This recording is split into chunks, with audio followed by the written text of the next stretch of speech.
morning, everyone. Hello, everyone in the room and everyone virtually joining us. Thanks for being here. I'll kick off the meeting of the CFF today. The first item is review of the agenda. And I will kick off that by noting that we were thinking of having Catherine McDonald from the Global Warming Commission come in today because we talked about that at our last meeting. We were in touch with her, but she's really busy with sessions. So she expressed some interest in talking, but couldn't do it at this time. And she also works with David Ford, who I believe has a connection with OSWA, who if she isn't able to do it, she said we might be able to get him to do it. So we're pushing that forward. So that's why we don't have that on the agenda today, but we'll have a Forest Legacy update from Amy Singh. Any other comments on the agenda?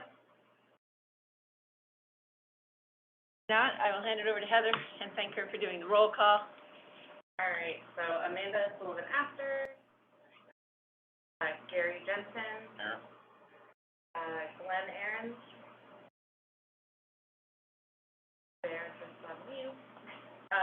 Julie Woodward here, Aola Swanson here, Kate McMichael here, Mark Roman. Good morning. Mauricio Valencio, not here. Rick Zen, Scott Hayes, and then Wendy Gerlach. Here. Hi, everyone. Thanks, Heather. Next item is comments on the prior meeting summary. I think Scott had a comment to add, and others might as well.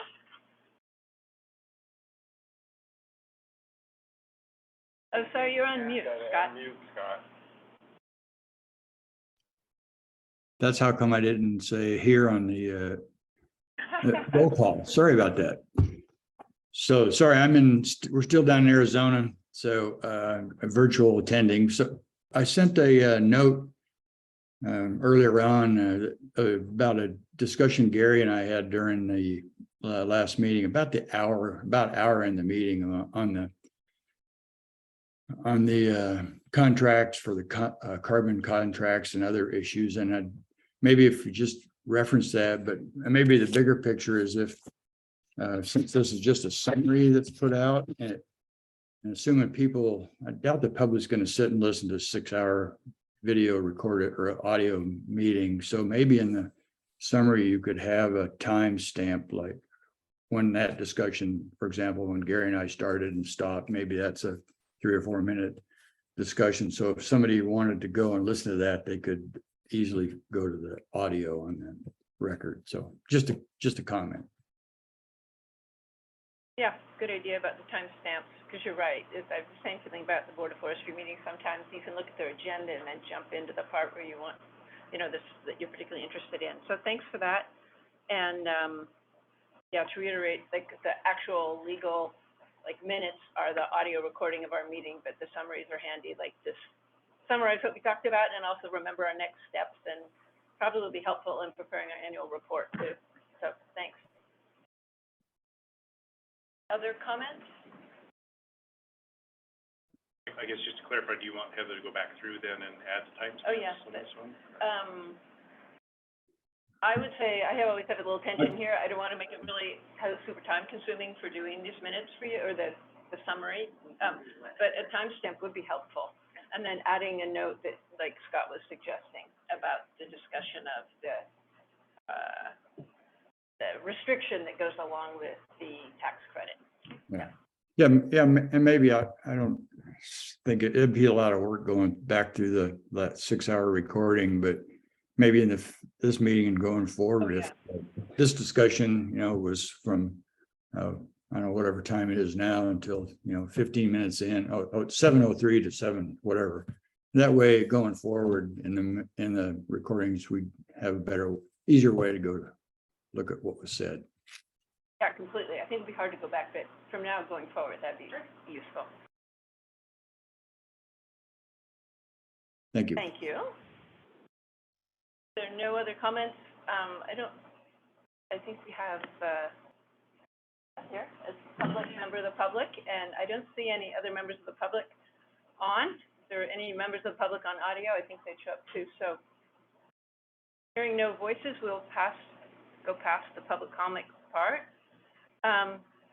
Your updates, I don't have any particular updates to share, except that we will today be talking a bit about the procedure for the annual report, which we're planning to present to the Board of Forestry in September this year, a little bit later, just because of the schedule of the meetings, and talk about that later, but keep in mind whether you might want to be on a subcommittee to help put the annual report together. Pretty painless. It worked pretty well last year. You did an awesome job last year, or was it really this year? Yeah, well, we've been Yeah, through last like year. three drafts last year, and came out hopefully with a pretty good report, and then we did a presentation to the Board of Forestry involving a few people, so hope that seemed like a pretty good format, but we can talk about that when we get together later. I will then pass it on to Mike for the update from the Forest Resources Division. So I have a few of them here, and I'll try and go, if I go too fast, tell me to slow down, because I tend to talk fast, so. I want to start off some training that we've been doing for the new forest practice rules, as we're calling them. This is the first training that we've had ODF. In a long time, in fact, one of our employees, if you remember, Brad Knox from years ago, ran into him, and he says, it's been years since we had any kind of formalized training for the Forest Practices Act, so this is very good that we actually put this together and got it out there. We had 180 foresters go through both. We had 2 Module A's separated by a couple weeks, had 180 foresters, both SFO foresters and stewardship foresters, and I think a small contingent of ODF and W folks there went through the training. Week-long training from Monday afternoon through Friday afternoon.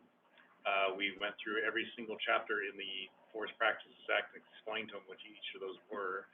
I was there for a day or so. I know Lori and Heather were there for some of those weeks, and it was very well received from all the foresters, all the people there had training. We had new foresters there, brand new. Very appreciative that we actually did a formalized training to get them up to speed on what's going on. Had the stewardship foresters that have been there for years saying, they show up on Monday, go, why am I here? And then by Wednesday afternoon, they're like, oh, okay, I know why I'm here now. Because we had 110 rule changes is what happened in the forest practice. Very, very well received. Module B will be in a couple of weeks. First week in May, First week in May. and then last week in May. And last week in May. Module B is where we will be taking the same, I think it's the same cohort, from each Module A, and they'll be going out onto some landowner land. We'll have basically the stream rules laid out. I think some of the roads, it'll talk about roads. It'll be kind of a visual type of learning for the foresters. And I don't know if there'd be a little bit of class time, but the majority of it's supposed to be out in the field, kind of showing them how to look for issues and how to correct issues, and how to, interpret the rules based on what they're seeing out on land. One of those is going to be up in Hood River. I can't remember which the facility is up there. And then they're going to go out on a piece of property nearby up in Hood River to do that. The second one is going to be down in Canyonville, and they're looking for landowners. I don't know if anybody knows of any landowners in Canyonville that would be willing to have a bunch of training folks show up and throw ribbon all over their land, and use it as a training exercise for that Module B, Canyonville. So if you have any folks out there that are willing to do that, they're looking for a piece of land within about a half hour, 45 minutes of the Seven Feathers Casino. They don't want to spend too much time traveling. They want to have all of it on the ground. So if you know of any landowners within about a half mile, 45 minutes, either get a hold of me or Heather, or I suppose too, you're part of the training cadre, so let us know. We have some of our stewardship foresters out there looking for that as well.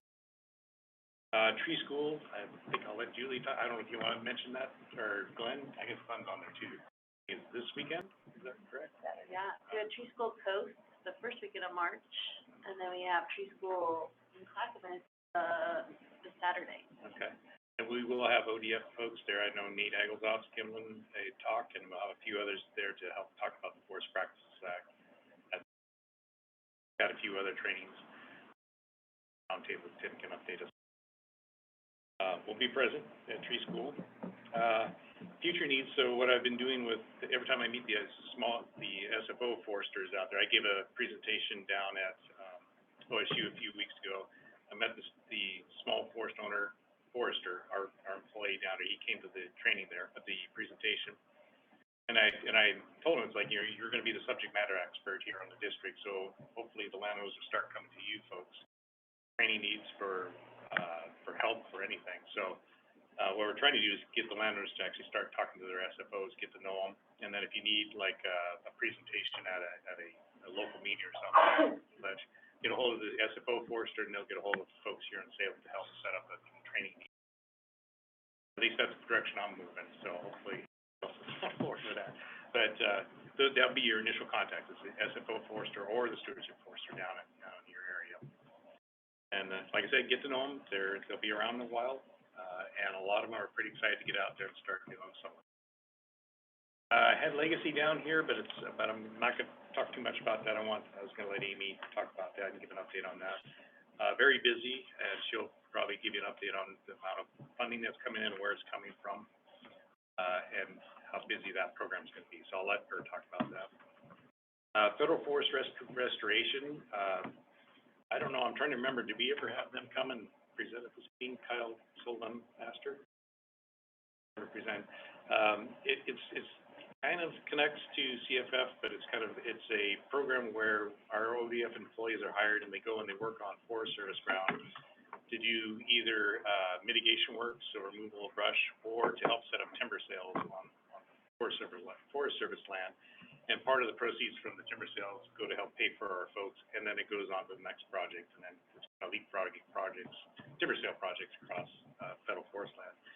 Connection that I was hoping, he and I have been talking quite a bit, and the connection I like him to make into the future is actually start seeing if he can't talk to the Forest Service and start connecting some of his projects closer to communities and see if we can't kind of connect it to like OSFM projects, OWEB, kind of WUI projects, wildland urban interface type projects, and have kind of a bigger effect. You can have all those projects, all woodland owners, and then you have federal forest land around there, have kind of a bigger effect upon forest health and forest resiliency. And he thought that was a good idea, so he's actually starting to think that direction of actually having more of an impact around communities if he can with the Forest Service. Not a guarantee, but he's actually thinking that direction. What was the name of that program again? That's a Federal Forest Restoration, and they've got we have 22 employees scattered. We have 2 in Salem here, and the rest out in the field, scattered across the state, and they're doing a lot of work on federal forest lands. And it's a growing program. He's funded by another, but we have to get potential to grow. Same with Legacy. Legacy is another one that could have potential. I'm going to pause for just a second. The virtual people, can you hear well enough? We have a microphone pretty close to my thumbs up, so you can hear okay? Yes. Okay, just wanted to check. I've learned to talk a little louder.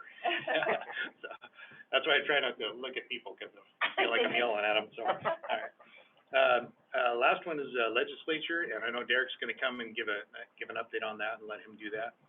And then if there's anything in his talk that you want to maybe bring up in roundtable later on, any of those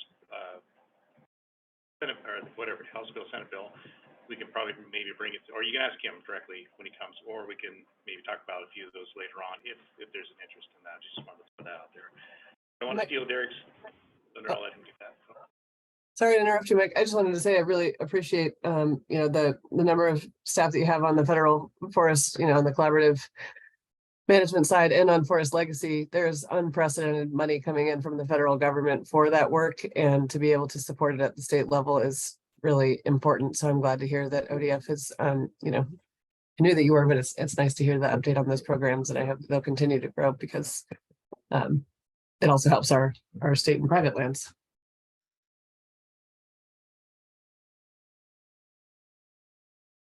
Let's see, moving on. So I'll leave legislature where it is until Derek gets here. And then I wanted to put it out there, Astria Strawn sent out an email.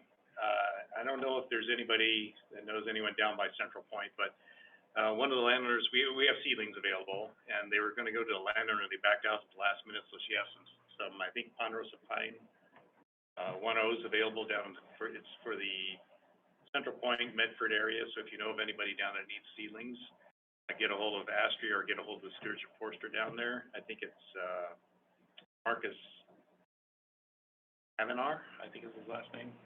Or just get a hold of the local ODF office down there, they should be able to point you in the direction for seedlings.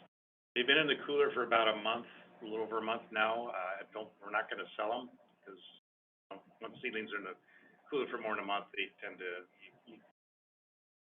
all of you who've planted seedlings know what goes on when they're in the cooler for more than a month. So we don't really want to sell them. They're going to be giving away those seedlings. So if you know of anybody down there that needs seedlings, I'd rather not. I told her I don't want to throw them on the burn pile just yet. See if you can get folks to. And they're going to be doing that April 3rd to 6th, from 9 to 4 p.m. at the Southern Oregon District Office, Table Rock, out of Central Point.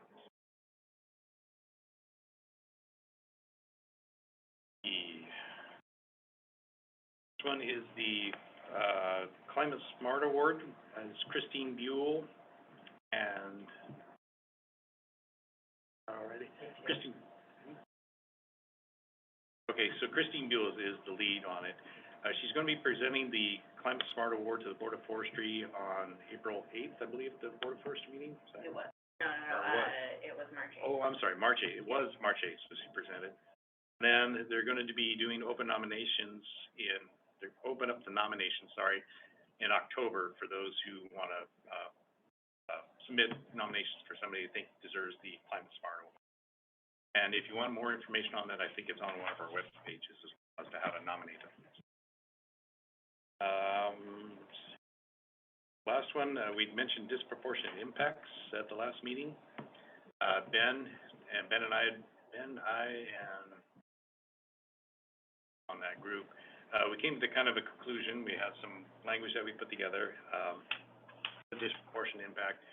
I'm going to have Nicole Strapp, who's our policy lead, who's just recently hired. She's going to help me kind of synthesize what's put together and agreed upon, and then together in some kind of rule language that we put out there.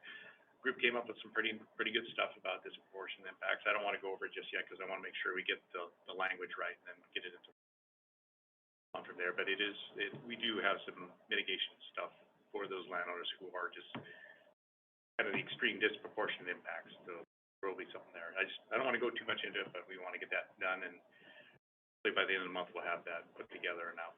Is there a way you can post it so the members could see it? I'll have to ask Josh because he wants to do it a certain way. I think I'll have to ask him how that happens. Just a correction to the rules that have already been agreed to, so I got to figure out how that works. I don't know. Then the last thing I have, and then move on, is I talked to Josh Bernard today. We'd like to come talk to the CFF because he's been trying to get here to just kind of meet and greet people at the CFF committee. I said he couldn't make it today because he's downtown like everybody else at the legislature, so I told him, well, the next one's in June, so he's got it earmarked. So we have the division chief here to just kind of talk to you folks. And that's all I have for updates for now.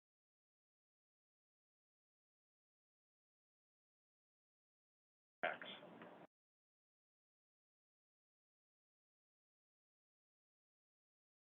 Okay, one more. Yeah. So Lori Bell is my new manager for the assistance program side of the division. So she's going to be handling all the NRCS, legacy, any incentive programs that come across the agency. Working with Nate Aglesoff, Astria Strong, Austin. Said she's in the process of hiring a couple more positions that we still have out there to fill out her side of the division, but just want to introduce Lori Bell. And I don't know if she say anything or not. I would just say hi. Yeah. Hello. I want to thank you for being on this committee a lot of time. Thank you for being here in person. Did a little bit of research to get some background on who you guys are and your commitment, so thank you.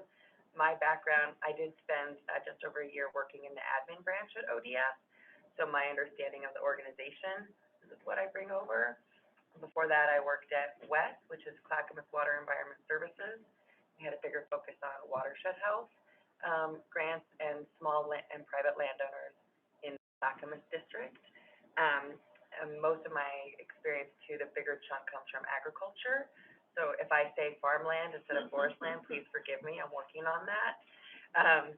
But I'm just excited to be here and serve. We have a great team, couldn't do anything without this lady right here. And my fearless leader, happy to answer questions or find the answers. Usually I get those from Nate, Austin, Astria, or Amy so far. Terrific, like, we handed out this really nice org chart of your department, and, She made that. it's terrific, and I'm not sure if all members of the committee got an org chart of the department. You're nodding if you have it. It's really helpful. I think it was passed out in paper in the meeting, but is it okay to share it with the entire group? Because it's just helpful to have it, and I you've reference it expanded a lot. Yeah. And I do have a new one that I can actually send out to everyone via email after the meeting. It's a living And then document. you guys can take a look at that, and that'll have the way up to March. So I'll get that. I see Wendy has a January one, so it's Okay, already yeah. outdated. I was wondering. Changing It changes figures. often. You know, over the past years, it was changing 2 or 3 times a week. Just one correction, this is for the Forest Resources Division only. Yeah, So right. if you want state forest and protection and admin, the other org charts out. So this is just our division, so, I mean, I know Scott used to work for ODF. Probably be very surprised, because it used to be about 1/3 of the size when Scott was here. One stepped into what was Rebecca's role, the training and it at Not yet. Active, not yet. So, yeah, so, good point. So Nick Henneman is the supervisor of that position. He's there. If you have any questions about that, get him up right now. He's in the process of rehiring that position. That one fills. I'm sorry, which position was that? That was, oh, go ahead. The adaptive management and training position. When Rebecca Bodnar was in, Bodnar?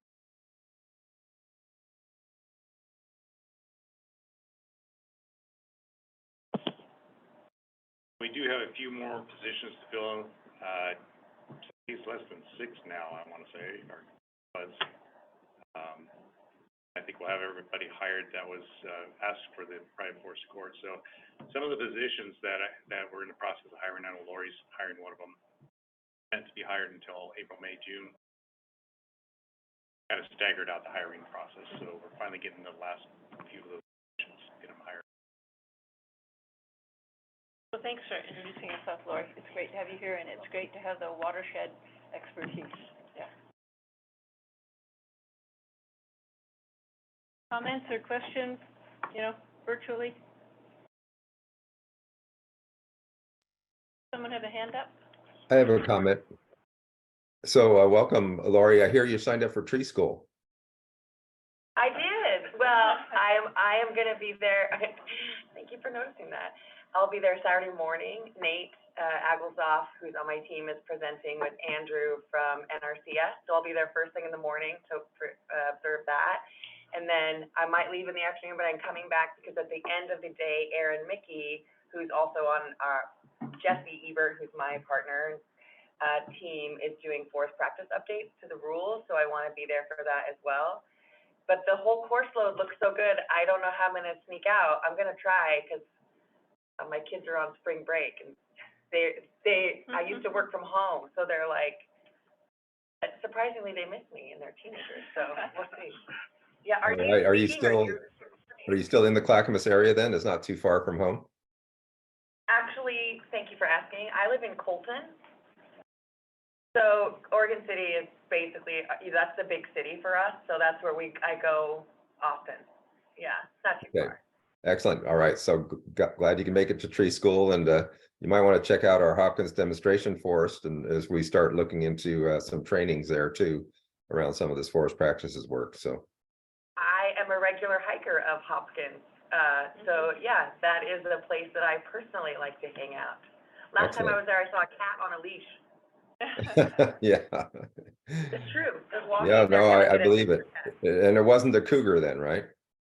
No, no cougars, no cougars, no. All right. Well, thank you. Thank you. Welcome. couple minutes before our next topic, I thought I would take a moment to ask if anyone else who's attending virtually, like members of the public, want to introduce themselves. If you can just turn on your camera and just say hello and who you are for a moment, that would be nice. Morning, my name's Sandy Letzing. I'm a forester for Forest Carbon Works. We develop carbon offset projects, and I'm based in Yamhill County, just outside of Carlton. Thank you so much. Nice having you here. Thanks. Anyone else? Hello, I hope you can hear me. My name is Nicole Jacobson, and let me see if my camera's working. There we go. I am the incoming executive director for Western Forestry and Conservation Association. Richard Zabel is finally retiring, and so I'm just trying to, learn more about Oregon forest practices and forest training, and see how we can help with these new training on the new rules. So glad to be seeing everyone and getting some names and in my notebook here. You might be hearing from me later. All right. Thanks for joining, and thank you both Thanks. for introducing yourselves. Mhm. With that, we'll turn over to Josh All right, for the, yeah, an S-fish update. yeah. And, so yeah, for those of you who, maybe I haven't met me yet, I'm Josh Hansen, and I'm ODF staff, and I'm the, S-fish coordinator. So an S-fish, I use it a lot because it's a mouthful in terms of what the program actually, when you spell it out. So it's Small Forest Land Investment and Stream Habitat Program, so that's what S-fish stands for. But yeah, so I've been with ODF now for a little over 6 months, and been with the state of Oregon as an employee for a long time. Spent almost 22 years with the Oregon Department of Fish and Wildlife as a fish biologist, and I'm a small forest land owner, which I think some of you are aware of that. So this is kind of a program that when I saw it, the job and the potential opportunity, pulled me away from a career that I really enjoyed and didn't think I would ever leave over at ODF&W. So I'm excited to be here and to tell you a little bit about the S-fish program. So, next slide. I got to do that. I don't have control. I don't know what I'm going to do here. You gotta put your faith in me. I will. So yeah, I'm going to do a fairly high-level overview of the program, and then we'll get a little bit into detail, but not too much, about project prioritization process, and actually where I have a request from the, oh, look at this. Now I have to multitask, huh? An actual request of the committee, and then also we're going to talk a little bit about granting directly to small forest landowners and some of the challenges that I do see there, but also some of the strategies that we're considering, and just get a little bit of feedback from you all as small forest landowners, and seeing if that list makes sense, if it doesn't, and maybe some of the things I may have missed, and what some of the other strategies we might consider to make the program as seamless, efficient, and effective as possible for both the fish that will benefit from it, but also the landowners who are going to benefit from it as well. So how do I next slide here? We just do that, huh? All right. And I'm gonna not be very good at controlling things. All right. So what is a small forest land investment stream habitat program? So it's a grant program for small forest landowners, with the goal of improving habitat for the fish species covered under the Habitat Conservation Plan, as well as to mitigate for risks to natural resources arising from forest roads. And I'm going to check my notes here to make sure I'm not missing anything. Oh, and the other thing is that the program can actually fund up to 100% of the project cost. So it's a pretty appealing program when it comes to the financial assistance, that's for sure. Hey, I can just click it. So who's eligible? And actually I'm going to backtrack one. So I know we're all pretty familiar with in terms of the legislation, 2022 legislation that led to kind of where we're at now. But of course, the SFISH program was identified in that policy package. And so, yeah, that's kind of why we're here now. And also, in terms of the definition of those who are eligible for the program was also in that legislative package, as well as it's made its way to rule. And so it's small forest landowners who own wholly or in part less than 5,000 acres of forest land in Oregon. There are some harvest thresholds here that are associated with the program as well. And, this is for all these minimum option program, or, the options, minimum options and programs available to SFOs through the new rules. So you have the 2 million board feet per year on average for the 3 years prior to entering into the SFISH program, as well as the agreement essentially to maintain that harvest for 10 years after you receive SFISH funds. Of course, there is exceptions to that folks, landowners can actually, consult with the department and determine if there's an allowable exception to those harvest thresholds. So, and I think those were maybe covered in the tax credit one on some of those exceptions with regards to having to pay for medical expenses and court-ordered judgments and a few other things. But so just know there are some exceptions to this harvest threshold. So, all right, let's jump next slide here. So one of the other requirements that landowners have to do to participate in this program is they have to complete what's called a road condition assessment. And really, and we've been developing that as well. And so it's really the intent is it's going to be a non-technical assessment of your roads. So, but the agency can provide assistance to complete these assessments. But you can kind of think of it as it's your annual inventory of your road system is really what we're looking for here. So, as well as there's some other non-SFISH stuff tied to road conditions assessments in terms of when you notify for harvest. This will be a requirement as well. Sorry about that. But we won't go into those details today, but if you want to ask a little bit more about RCAs, and we have some time, we can talk a little bit more about them later. So I mentioned that the program is tied to the fish species that are covered under the Habitat Conservation Plan.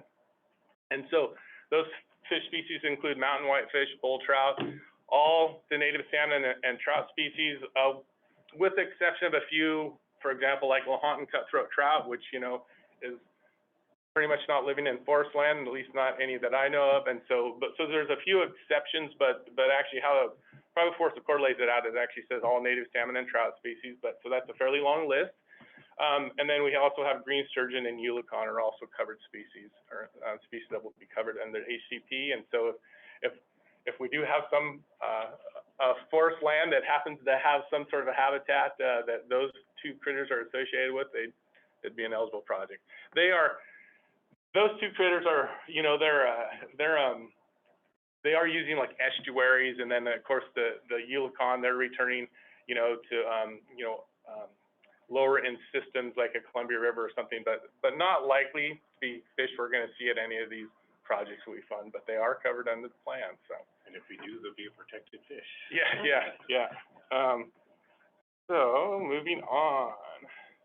So what type of projects can the program fund? We can fund replacement of fish stream culverts or fords that no longer function or do not meet the new road design, or the new standards, basically, so the new rules. The program can also fund repair of abandoned roads, and really this is treatment of abandoned roads. So in the sense, if you have an abandoned road that you have some derelict infrastructure, a culvert that's caused a stream diversion, or it's not allowing for fish to pass, those are things that the program could fund. And then finally, we have remediation of roads with the perch field that present a significant hazard to fish-bearing streams. And so basically, these are going to be roads that are down in the riparian area running parallel to the stream, and they have some, they have some road fill, some side cast that's either potentially going to fall into the creek, or so end up with sediment in the stream, or is already doing that. So that would be another type of project that could be funded through this program. All right, so now we're going to transition and dive a little bit into the weeds, but not too far. So how are the projects prioritized for funding? Because obviously, we're only, we have our bank account's only going to be so big, and so we got to prioritize how we spend that money, and that we have to be efficient and effective and how we do that. But so we're gonna, and the Senate bill, this is somewhat paraphrased, but the Senate bill directs us to coordinate with the ODFW when it comes to awarding these grants, and they need to be for projects in high conservation value sites as described in the PFA report. And actually, the Senate bill doesn't lay out those high conservation value sites. You got to go to the report for that, and they made it into rule as well. So it's very consistent in terms of what the language is in the Senate bill compared to what's in the actual PFA report, as well as what made it into the rules. With the exception of B here, where it says efficiencies gained through coordinating grant-funded activities with other activities at a proposed project site. So this is just saying we can, you know, if we can leverage or match, you know, if there's OWEB dollars going on the ground near or at this site as well, that, you know, is doing, say, something like fish habitat enhancement work versus just the fish passage project.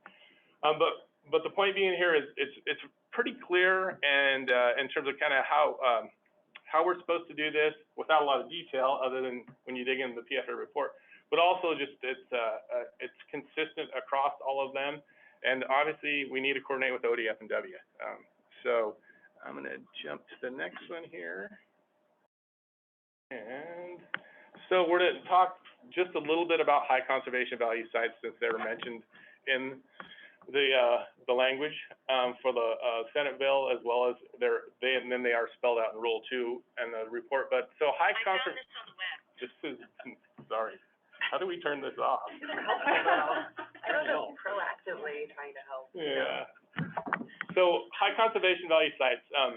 There's 5 of them identified, and they're areas of known chronic sedimentation, fish passage barriers, stream diversion or sites with a high diversion potential, areas of known hydraulic connectivity, and roads with a perch fill presenting a significant hazard to fish-bearing streams. So as you can see, very much correlated to the eligible projects. But this is just kind of this kind of high-level kind of guidance on how we're supposed to prioritize, you know, some of the criteria that we may use to prioritize.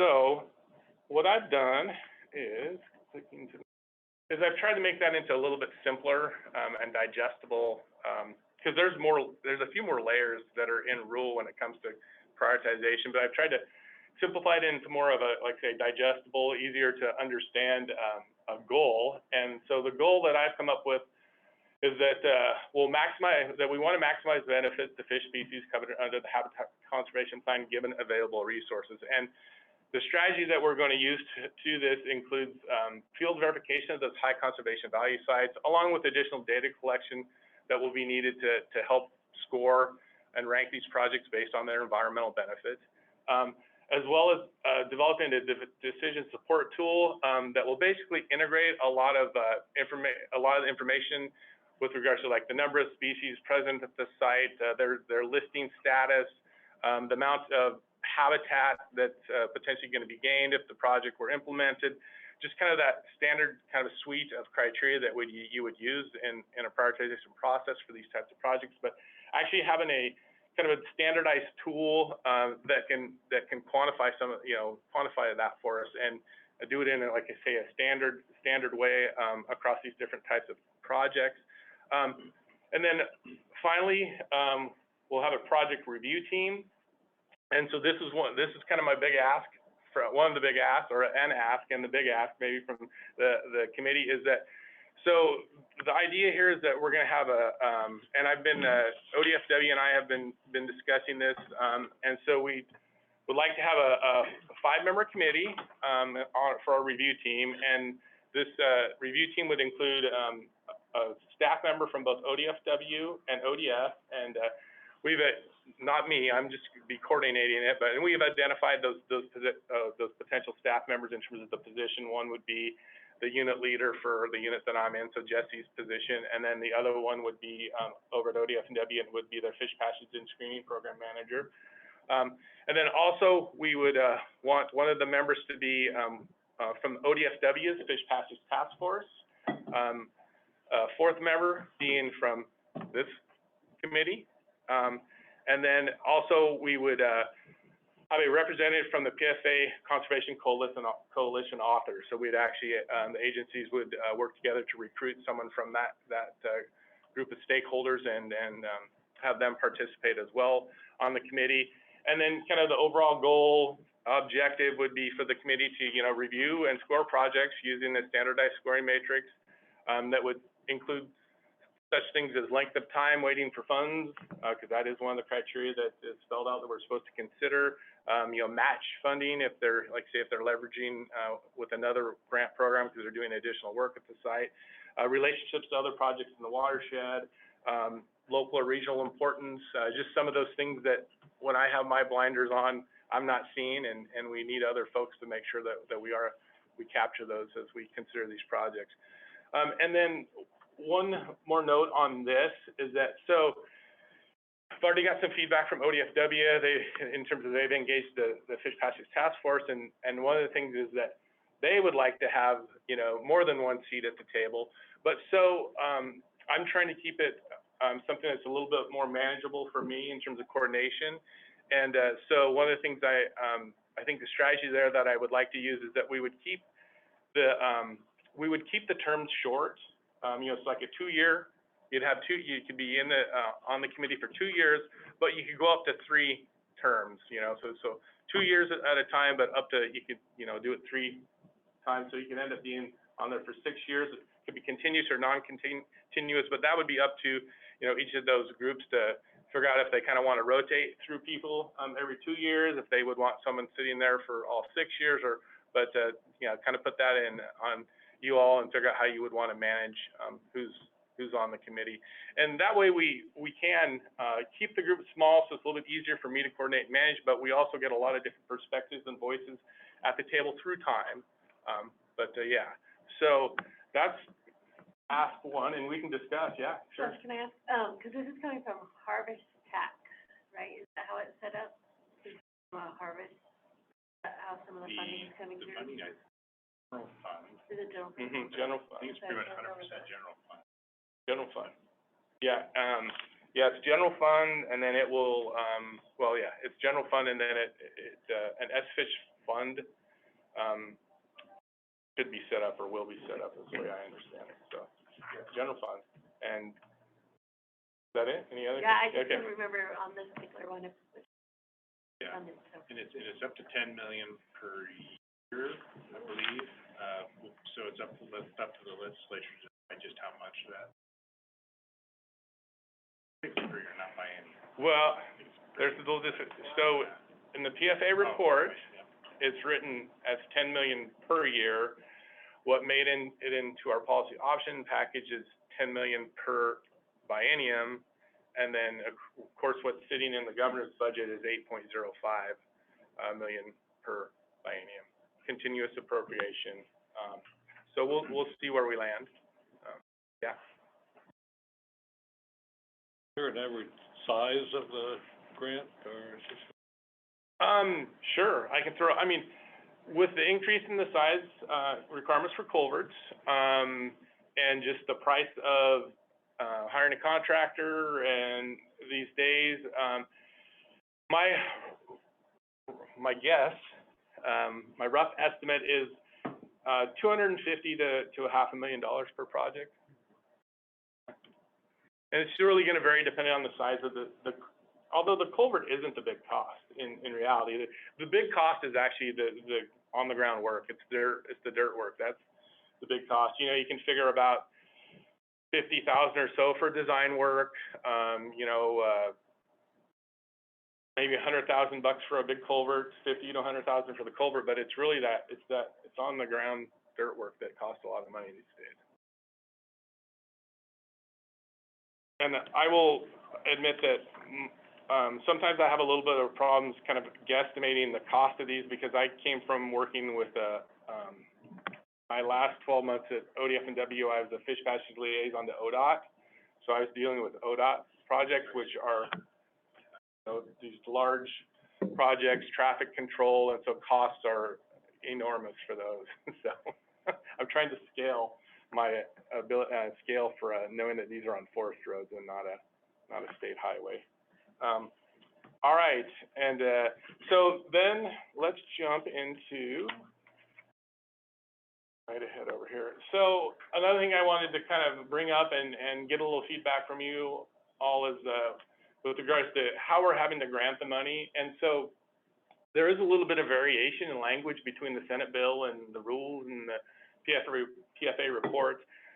But we essentially have to default to the Senate bill, and, you know, it's saying that SFISH monies are to be distributed as grants to the small forest landowners. So the way we interpret that is that means the grant agreement has to be between ODS and the landowner, which is a little bit atypical for programs similar in nature to SFISH with regards to doing fish passage work and I guess habitat restoration work, even though this is a little bit more narrow scope than maybe what we would consider a habitat restoration project. But because typically in those other programs, you know, well, they do grant directly to the landowners. More often than not, is those landowners are partnering up with a watershed council, you know, or an SWCD or someone or an NGO to basically, you know, manage, you know, develop and manage those projects. And so it's a little bit atypical, but we're building our model based on the fact that these grants will be going directly to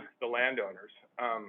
And I know there's some exceptions to those. I mean, you have like small grants that go direct to the landowner, and I think there's probably a few more even in-house here that maybe do go directly to the landowner, but they're usually smaller in scale in terms of the project and cost and those things. Yeah, just a real quick comment on that. So, you know, grants to landowners, do have other programs that are doing straight from ODS to other landowners, and part of what we'll need to look into as well is handle the workload, because if we get one person and $10 million to them, that's one thing. If we have 3,000, then there's 1,000 each of those 1,000 points you have to kind of track. So that could add a workload to. Especially if you compound that, because once you get that first year out, and then you take the second to third year out, and you're starting to then compound quite a few. So this may be an have to look into that. It does seem like there's enough like kind of leeway in there to maybe retain some flexibility for, you know, like deeming participation in a partnership, the landowner's participation in some sort of like, you know, having a lead NGO, say, be considered a grant to the small landowner. Yeah, I mean, I've thought about that, and I'm you know, I'm kind of struggling to find that. I mean, we definitely are figuring, and I can bring up the little list, and then we can talk about some of the strategies that I've thought about and that I have done a little bit of research on to kind of confirm that they are kind of doable strategies, and that one I probably need to dig a little bit more into. But you know, kind of the way I understand it is that the grant agreement, you know, has to go to that landowner. So ultimately, the responsibility is on the landowner. But obviously, there are ways for us to include these potential partners, but it's really, that ends up having to be a contract or a negotiation between the landowner and that entity that they partner with, which we would facilitate and help, you know, develop that and get that to happen. But anyway, yeah, so that's I'm thinking a little bit like with OWEB and, you know, their FIPs, which I think is like focused investment partnership, which sort of purposely bringing people together. I could see something like that maybe helping. Yeah, and talked a little bit about some different ways that we could potentially utilize OWEB for even like capacity grants to help do outreach and actually do like some of the road conditions assessments, other things like that. But I hadn't really thought too much about how a FIP and some of that might play into this, and might be able to leverage that in terms of providing some of the project management stuff that I'm hopeful for landowners. So, all right, but thanks. I will do some more research there.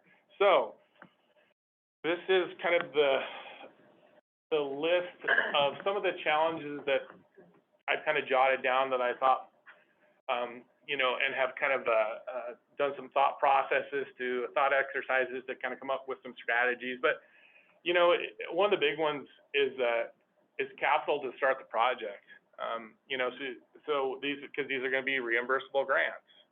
And so there's got to be a little bit of cash flow to be able to, you know, hire a consultant to start some design work, at least conceptual design work. And there's some other strategies or some strategies that I'll talk, that I'm continuing to think about to help potentially solve this problem. But the primary one, which you'll see on my next slide, but I'll already announce it, is, you know, pre-awards is something that we're considering to help address this strategy. And then another one is, you know, managing the design and construction contracts, because you know, those will be, you know, there's a grant agreement, but then within that, there's going to be deliverables when it comes to design, and ultimately, you know, you're gonna have to hire a contractor to do the work. So, and then of course, we always have the permitting element. So, I mean, ultimately these projects will have to go through a permitting process, which will be through our notification process, but so that'll have to be dealt with right before implementation. Expertise to implement the project. This one is, so one of the places that these projects can not fail, but where problems arise often is you have these great design sets. Math is done well, you know, you got this great plan on paper, and then, you know, and even when it comes to site isolation for, you know, to isolate that site for the work and get the fish out of there, all this stuff's laid out on paper, looks great, and then you go out there and something comes up that wasn't expected. You know, the contractor shows up and they actually didn't look at the specs, and it says, you know, you needed a pump that, you know, does 100 gallons per minute, and they come on the site with one that only does 50 gallons per minute. And if you don't have someone there to really pay attention to those things and have the experience and know that, well, yeah, that, you know, the plan said we're going to need 100 gallon, you know, a bigger pump, and so just making sure some of those small details are caught, so you don't end up, you know, having to dewater it twice, you know, salvage fish twice, and just some of those things that can't, or you assume that there's no bedrock there, and then you start digging and there's a bunch of bedrock, and what do you do then? And so it's just some of those things that can happen on site once the dirt starts to move, that you really need someone who has had experience with these types of projects, ideally, you know, I mean, and there's landowners out there who do and can do the work themselves, but so that's just one of those other things that I foresee as some challenges for some folks potentially. And then, you know, of course, there's the responsibility of submitting invoices to make sure you get reimbursed, and then there'll be some project reporting as well. So I know I've kind of already talked about a few of them, but what are some of the strategies that we're considering to help with these? And I mentioned pre-awards, but the first one really is just tailoring each grant to meet the needs of that small forest landowner. I mean, really figuring out those details in terms of what they need, where they need the help most, and just, yeah, making sure that we all agree on what that is, and yeah, we'll just tailor each grant to the needs of the landowner. And then again, allowing pre-awards to get the ball rolling, and then working with them to find a project sponsor, working with them to find a local watershed who, you know, would be willing to partner up with them, and then figuring out, and I've already reached out to some of the watersheds and SWCDs, and there are some mechanisms that we can use with regards like fee for service and a few other things that we can, you know, hopefully find them. If they need it and they want it, we can find them a project sponsor. A big one's probably going to be them hiring a consultant who can provide the multiple services that are required to successfully implement one of these projects. And then, you know, I'm working on guidance and training for the grant recipients, so we'll have ample information for them to be able to reference, as well, you know, having kind of expectations clearly laid out, and what the requirements are for when you submit invoices, how you submit them, and all those details that they'll need to know. And then here just at the end, keep project reporting to a minimum. We actually have pretty minimal reporting requirements, at least in terms of what was laid out in the Senate bill. For the program, obviously, we'll be gathering more data along the way to ensure that, you know, the program's efficient and effective, and we can adaptively learn and make adjustments as needed. But yeah, we'll try and keep the reporting to a minimum in terms of what the landowner is responsible for on the reporting side of things. So that is all I have, and so this is just a reminder of kind of, yeah, what what my asks are, and, just, yeah, consider having a CFF member participate on the S-Fish review team. And then help identify any other challenges, that, there might be for SFOs when it comes to receiving these grants directly, and then what maybe some of the strategies would be for dealing with those challenges. So that's what I got. Great. Thank you. Yeah, you're welcome. So, yeah, any questions, discussion? Anyone virtually want to raise your hand or mention questions? I'm having a little trouble remembering the timeline. So, say the landowner, can they have a proposed project, apply, get the grant, and not have to spend money before they know that they get the grant? Because that seems to me kind of critical, and I can't kind of walk through that. See what I mean? Like, because they'll be, like, the grants will be restricted by, like, funding and by the location, it being high conservation value area. So it would be important, I think, for the landowner to get the grant and know that they can proceed, rather than undertake the work and then afterwards apply and find out that it's not a high conservation area, in fact, or something. Well, so no, in terms of determining, the eligibility and kind of where the project ranks and whether or not it's gonna get the funding, I mean, yeah, that's all predetermined. And then, Okay. you know, in terms of, then you basically, develop a grant agreement, and then, in that grant agreement, there'll be a bunch of deliverables, which those deliverables moving forward, one of the big ones is going to be, a design set. And even earlier than that, you're going to have some sort of conceptual design, before you ever get to that final design set. But, you're going to have a design set as a deliverable of that grant. And then, the next big deliverable would be, a construction plan, which is part of the design set usually. And then, obviously hiring a contract. And I know I'm very much generalizing what those deliverables would be in that contract. But it's at that point, once that grant agreement is entered into, that, they can start hiring what is needed to develop those deliverables for that grant agreement and for that project. Does that make sense? Yep. Yeah. Yeah. And that's why the pre-award might be, it might be critical, for a lot of landowners in terms of to have a little bit of cash flow in order to be able to hire, that consultant to start the design work. And one of the things that'll make it a little bit challenging on our end is often you have these fairly well-developed, at least concepts and even cost estimates before you ever enter into that grant agreement.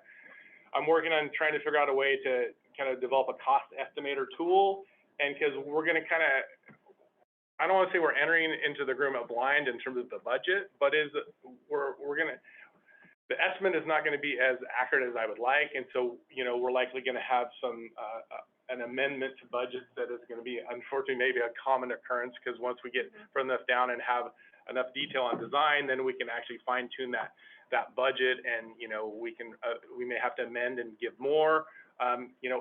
If we overestimate, we'll be fine because it's reimbursable, so, we don't end up spending that money anyways. But if we drastically underestimated, then we would need to do some sort of amendment, but that's something we can do, so. Just kind of adds to the. One thing I see in this project and the process of it, I would hope that your field foresters, a small associate forester, would look at opportunities to recommend to landowners this process.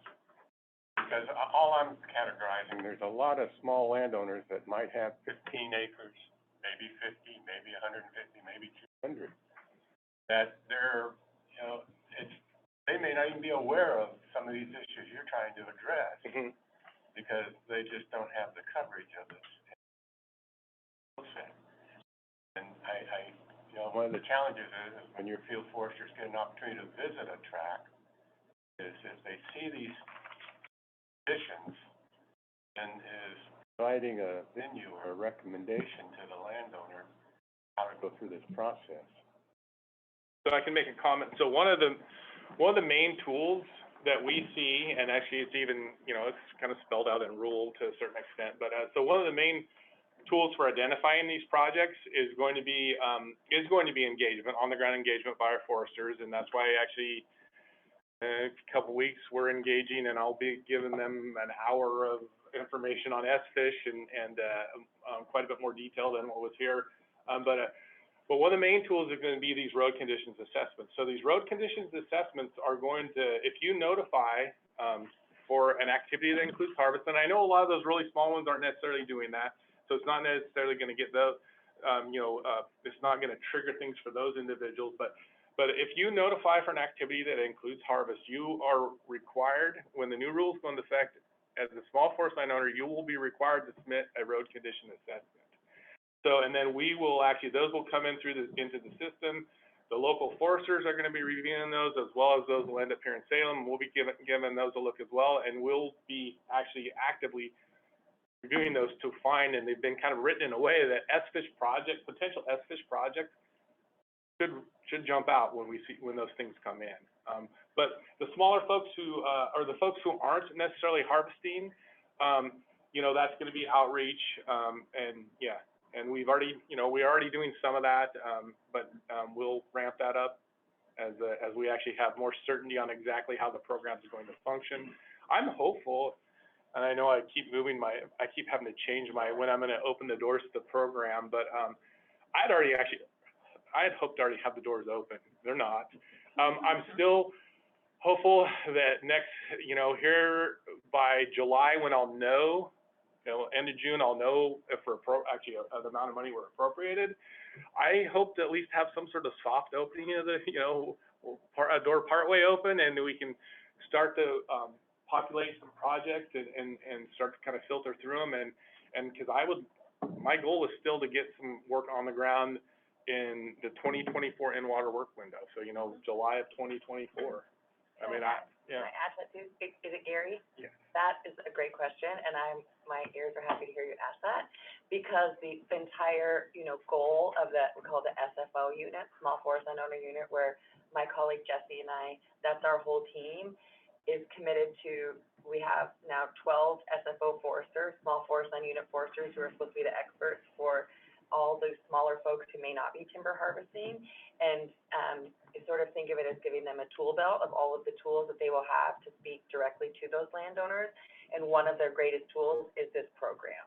So just like Josh said, we're bringing them actually all back in. They just went through training for a week on the basic rules changes, and then they come back up on the 3rd, just that group of SFOs, and they're going to get all, as much as we can give them in their cup in one day, all of the tools that they have particular to their program and their clients and customers that they serve, which are the small forest landowners.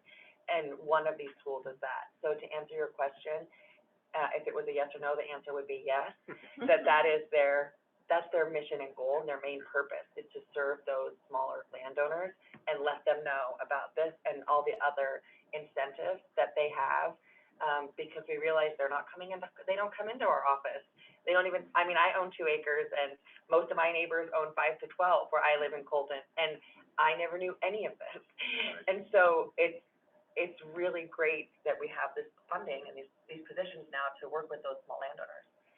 And I have another question for you here, and that is, when you address the notification process, you're addressing also the intent to harvest. But what about a notification for the intent to operate equipment? Maybe you do minor road maintenance. Maintenance doesn't require a notification. And then, yes, the notification isn't it's going to be one of our primary tools, but it's not our only tool. And like I say, outreach is as big a tool, in my opinion. That outreach both at the local level with those foresters, but also, I haven't reached out to all of them. I'm in conversations with watershed councils, SWCDs. They'll be spreading the good word as well.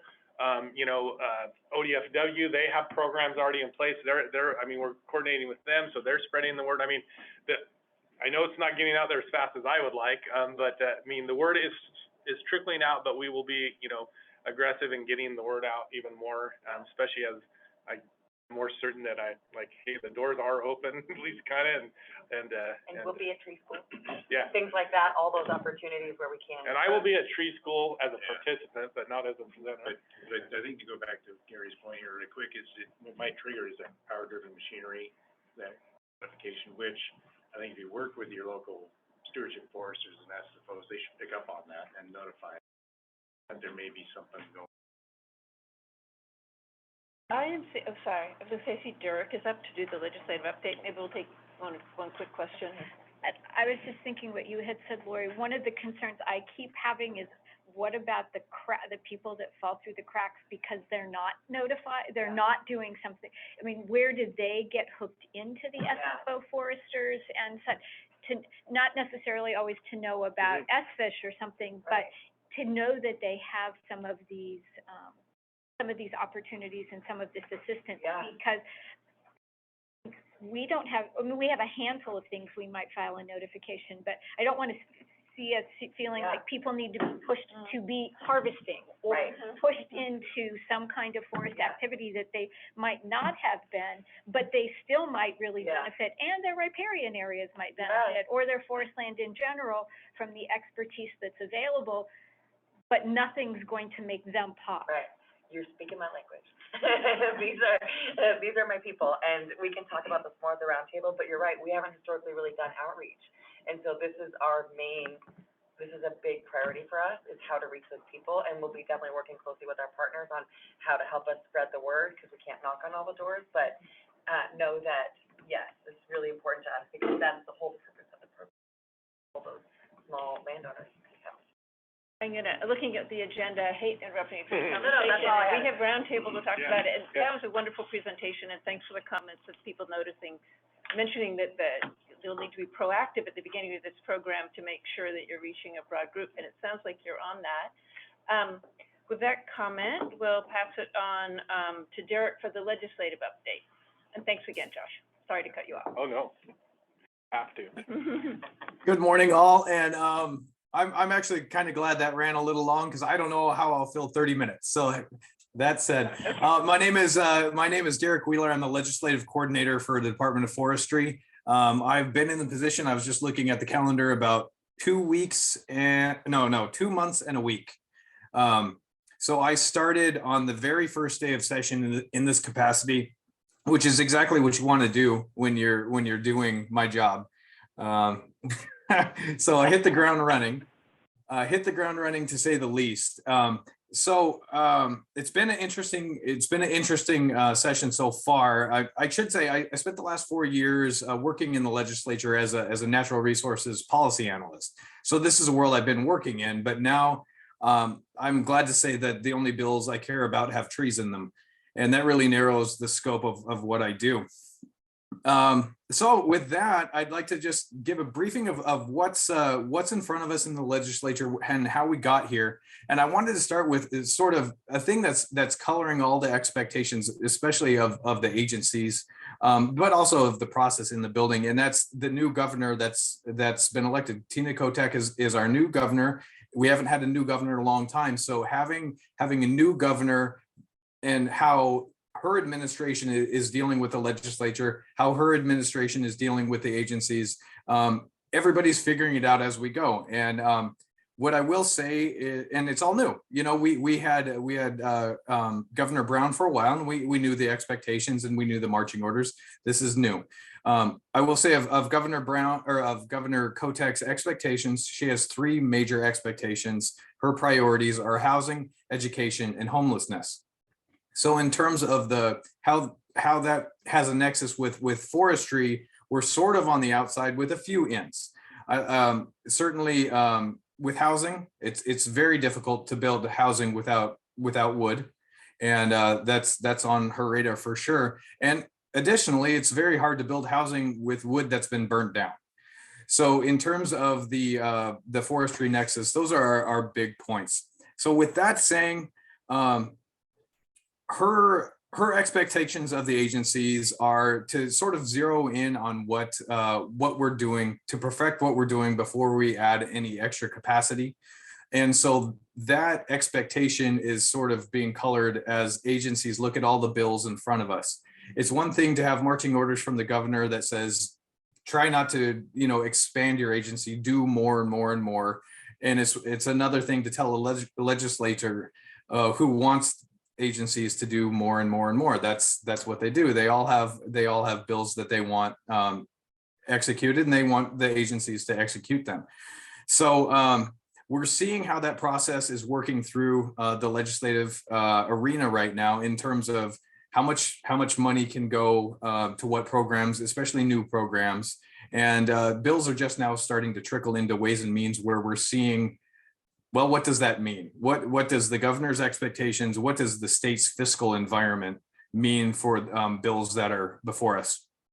So with that said, I'd like to jump into a few of the bills that have hit pretty hard with us in the legislative environment.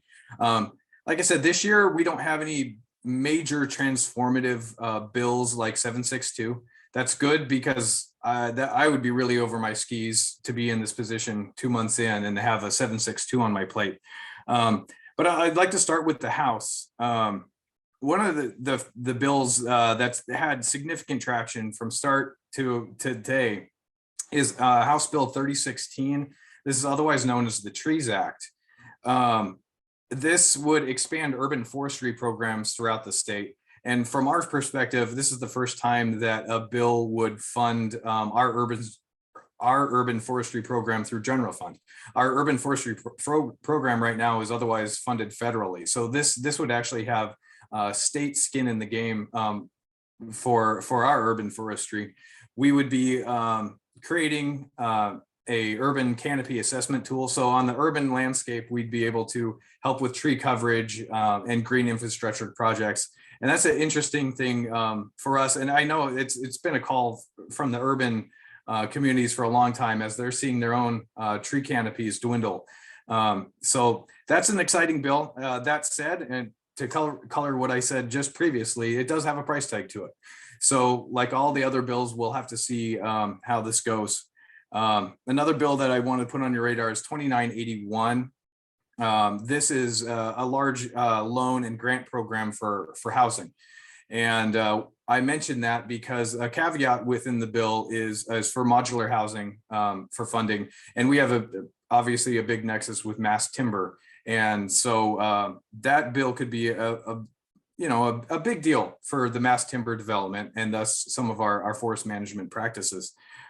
Two other House bills that I'm personally excited about are 2985 and 2986. They're tandem bills, and they're having to do with prescribed fire. So 762 created a prescribed fire program, but it was really in its infancy. What these two bills do is build out our prescribed fire program, both in capacity and funding, and also limits some liability. A big problem with doing prescribed fire is people don't want to do that because they get sued. And so these bills start to try and address that. So those set of bills have been worked through committee and are also in the Ways and Means process. Another bill with a similar fate in the Ways and Means process is 2813. This is a safe drinking water for all bill. It has to do, it's not a regulatory bill. It has everything to do with funding local projects to increase their water safety. If a municipality is drawing their water from surface water, this would give loans and other grant money to improve the water quality of that. So obviously, if they're drawing off forest land, any projects that would be funded off that through this program would have a nexus with the Department of Forestry. Something that would hit very hard in this room, and please don't ask me the specifics, I'm sure you guys know a little better, is House Bill 2161. This is a change in the stumpage value for small forest land owner tax credits.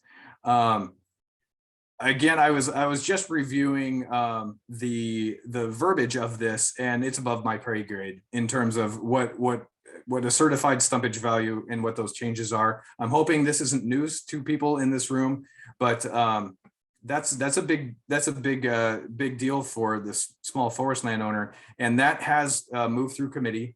It's now currently sitting in tax expenditures.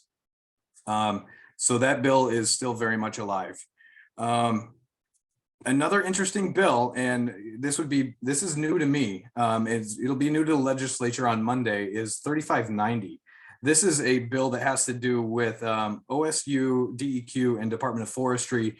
We would investigate the possibility of turning slash piles into usable fuels. I know in our state forest, we've got considerable amount of slash piles out there, and the idea is to turn what was otherwise burned and unused into fuels. So that's the House. I'll leave the House at that. I'll come back for any questions later. Moving on to the Senate, there's a big bill. This is Senate Bill 530. This is the Natural and Working Lands bill. Last year, there was a considerably scaled up proposal for natural and working lands.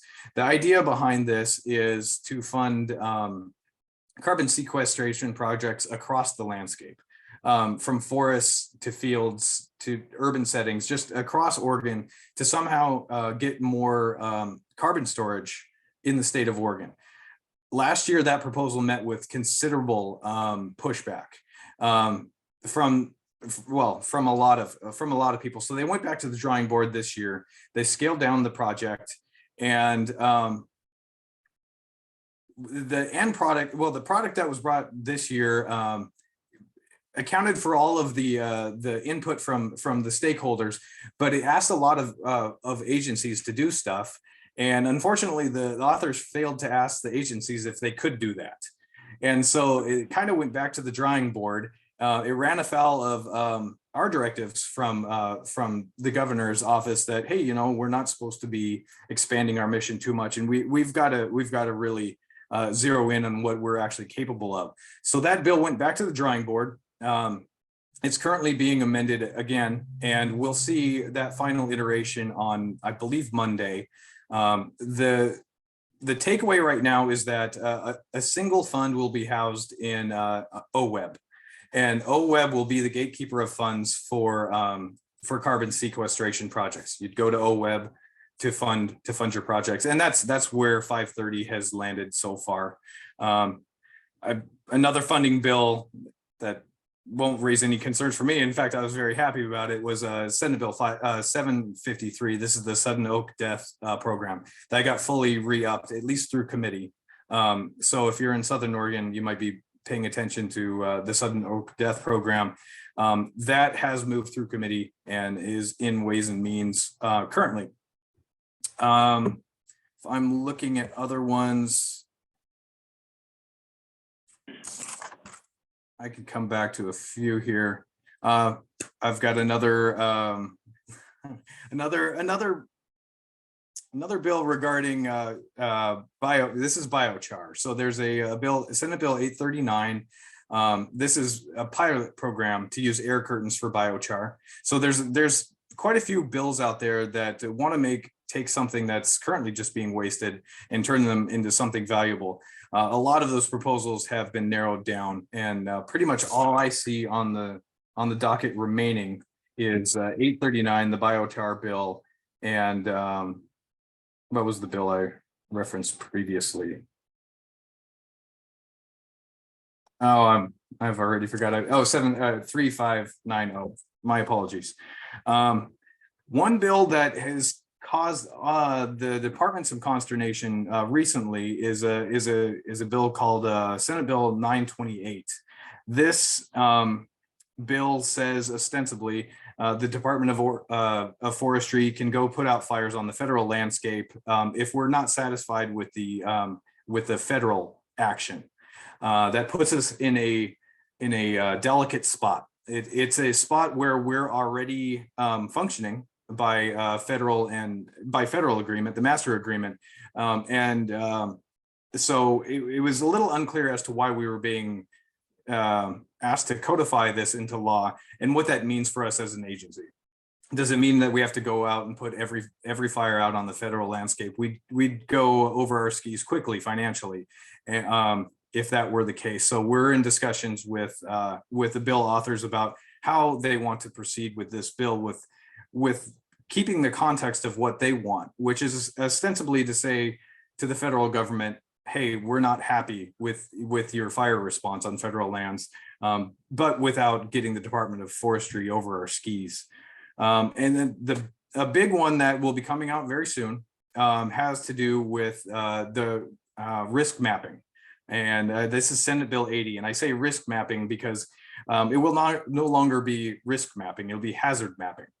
So part of the bill, well, the bill itself is just making minor tweaks to the mapping language that was established in 762. Part of the things are we're taking away the word risk. We're getting rid of the 5 classifications of risk. We're moving to 3. There'll be broader community engagement, a simplified appeals process. There's a number of little things there. This is Senator Golden's bill that he sincerely wants to move, and it has a lot of steam from, well, pretty much all the agencies in there to address the problems with the map.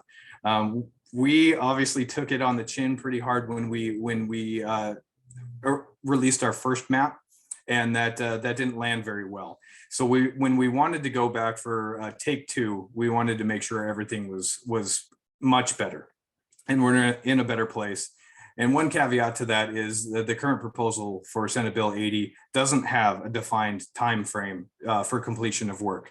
So we will have the time to do the work, to get it right. And we'll never make everybody happy, but at least we can give this a very good chance at going for this second round. Those are some of the big ones, and I wanted to leave the time open for any questions, if you have them. Okay. So before we go there, just want to remind everybody, this is a public meeting. What do you have employees? We need their support, we do not support or deny these developments. That out there as a caveat. Yeah, that's really useful, because one of my main questions is about, like, maybe Derek, you could explain what it is that you do for ODF and engaging with this legislation that's pending. Like, do you say, oh, is there a fiscal impact or whatever? Because it would seem to me there's so much expertise in the department that department could be saying, like, something like, this legislation has potential impact on forests that is positive from our perspective because of blah, blah, blah. Or this funding in this proposed legislation and program would allow us to leverage federal funds that comes in. So even though we'd be spending some general funds, we're getting much more of that in from another program. So I don't really understand quite what your mandate is in terms of representing the department and, you know, what you're supposed to do in terms of engaging with the legislation on behalf of ODF. Sure. Yes. My role is something that is shared with pretty much every larger agency in the state. And the point is, if you don't have somebody running point on the legislative contact, you've essentially got too many cooks in the kitchen. And I get to have the luxury of having technical experts in every part of the department, which is beautiful. I don't have to be the expert on everything. I can defer to other people on stumpage value, like on HB 2161. But the point of my position is to get everybody on the same page, both within the agency and then in translating those concerns, questions, abilities to the legislature and the legislators so that language can be affixed and adapted to make it work for the agency. So the point of my position is basically to have one cook in the kitchen as opposed to multiple. And I work directly with the legislators on bill concepts, bill language, bring that back to my technical experts, and have the review done that way. I guess that's my best justification of my job, but I can say it's a ability that the department has sorely needed, because our presence in the legislative environment has been lacking, and I hear that a lot. And having a more physical presence in the White Building and having a coordinated response from the agency, I think is beneficial. Yeah, I definitely didn't mean to make you like feel like you had to justify your job. No, because no, that's all right. I think Yeah. you sound very on top of it, and that was a great summary. But I wonder sometimes, because like I said, there's so much expertise in the department, if you formally can't say support or criticize legislation, I get that, but it also seems like, as you said, you could be commenting on something and saying this is language that doesn't mesh with, or it's infeasible, or doesn't support our programs as it could, or something like that. So it sounds like you maybe provide some granular input on aspects of the legislation, but don't take an overall voice on recommending or opposing? That's not entirely true. I mean, it would be within my scope. It would be within my scope to ask the governor's office for permission. And that's any agency, if they're really excited about a bill that would actually really help with their mission, could ask the governor's office for permission to take a pro stance. I've yet to do that on any of the bills, so we are neutral on every bill. But yeah, we can ask for permission. In terms of sussing through what each proposal does, yeah, that's kind of the crux of it, is we do have that expertise, which is fantastic. It's just when a bill proposes the department to do something, it needs to be digested. It needs to be understood. Is this a capacity that we have? Does it work for us? And so those are the discussions that I have. Is there a cost to it? And then I can bring those things forward. And the point of our space, since we are neutral on every bill so far, is to simply be technical experts on every one of these bills. Like for instance, House Bill 3590 is coming out. This is the slash piles into fuel bill. We have biomass experts. We have state forest experts who know exactly what the slash pile situation is. And so for that bill, we'll give context of, this is how many slash piles we have. This is what the current science of fuel pathways looks like. Way above my skis, but I get the right people in the room for that. Super helpful. Thanks a lot. And I'm going to open it up to other people who have questions. Mm-hmm. Let's raise your hands. Speak up. Glenn? Yeah, I'm just curious if there's anything pending related to the Oregon Forest Resources Institute.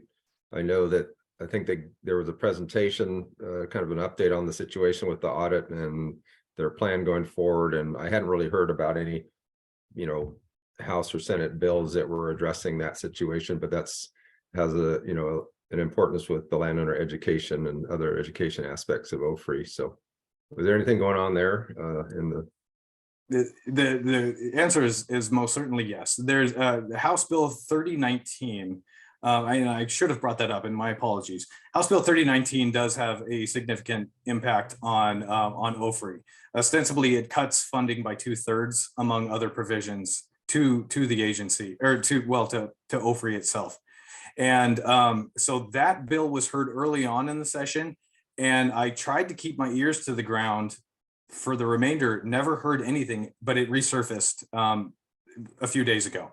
And the bill is still unamended and will be moving to a work session, I believe, as early as Monday. I'd have to double check, but it will be going to a work session in committee on next week. Okay, yeah, I mean, I had heard there was going to be something, but I didn't know the status and hadn't heard any specifics. So yeah. Okay. Yeah, I 3019. Okay, thank you. Yeah.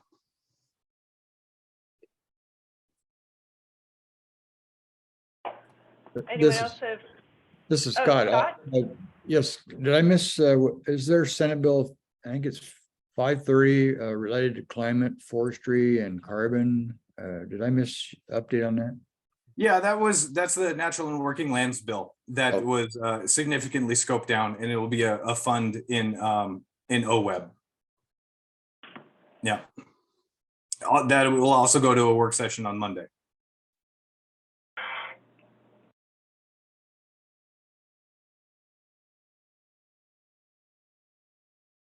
Derek, can I just ask about the bill that's related to the wildfire, risk classification? I know that was such a challenge last time, which was understandable, but so disappointing. Do you think that the 3 risk categories will give you, I mean, if the purpose is for sort of allocating grant money, it sounds like that might be the right level of detail for supporting prioritization. Is that right? Yeah, and Okay. a big problem with the bill, with the 5 classifications is, like there was a classification for no risk. Well, that's, Right. unless Not you're true. on a boat, it's not really a thing. And that really put people in the extreme risk. It really made them nervous. So Sure. bringing them down into just the 3, I think is a lot more valuable. And will there be, I mean, it seemed like part of the pressure also was that the timing of sort of the analysis versus how, you know, how the grant program, will this be rolled out at the same time so that it's easy to see the purpose of this map is for this use versus anticipating, you know, scenarios that may not be Yeah, the worst case. it's tough at this point to speak to the time frames. Okay. The language for SB 80 is still being negotiated. I have a meeting this afternoon about what actually is 100% included into the bill. And Yeah. but one thing that definitely is not included is a timeline. And in terms of how this will be playing out, it's way too early to know. Yeah, that's about all I can say about that. Okay, thanks. Mhm.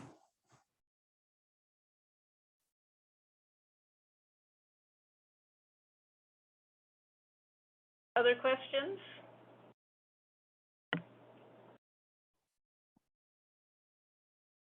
Not hearing any? Thank you so much, Derek. Thank you.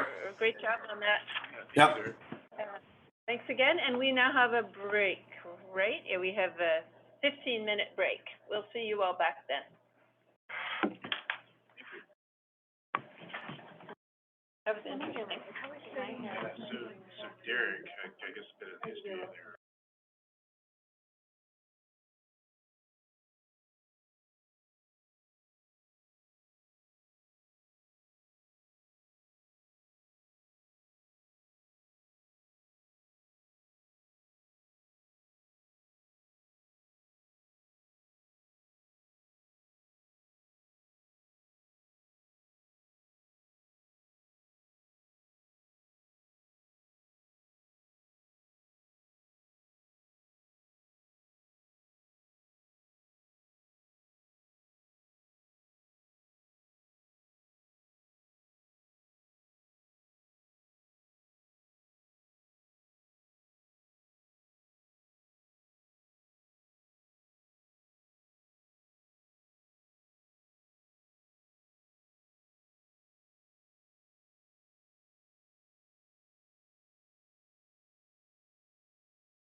Sorry, guys, I didn't realize I was smacking on camera.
Oh, there we go. Okay. Welcome back, everyone. I will take 1 second to let the members of the public just turn on your camera for a second and just say your name and your interest in the committee, if that works. I see Craig Patterson, I believe, is a member of the public, and Russ Glasscock.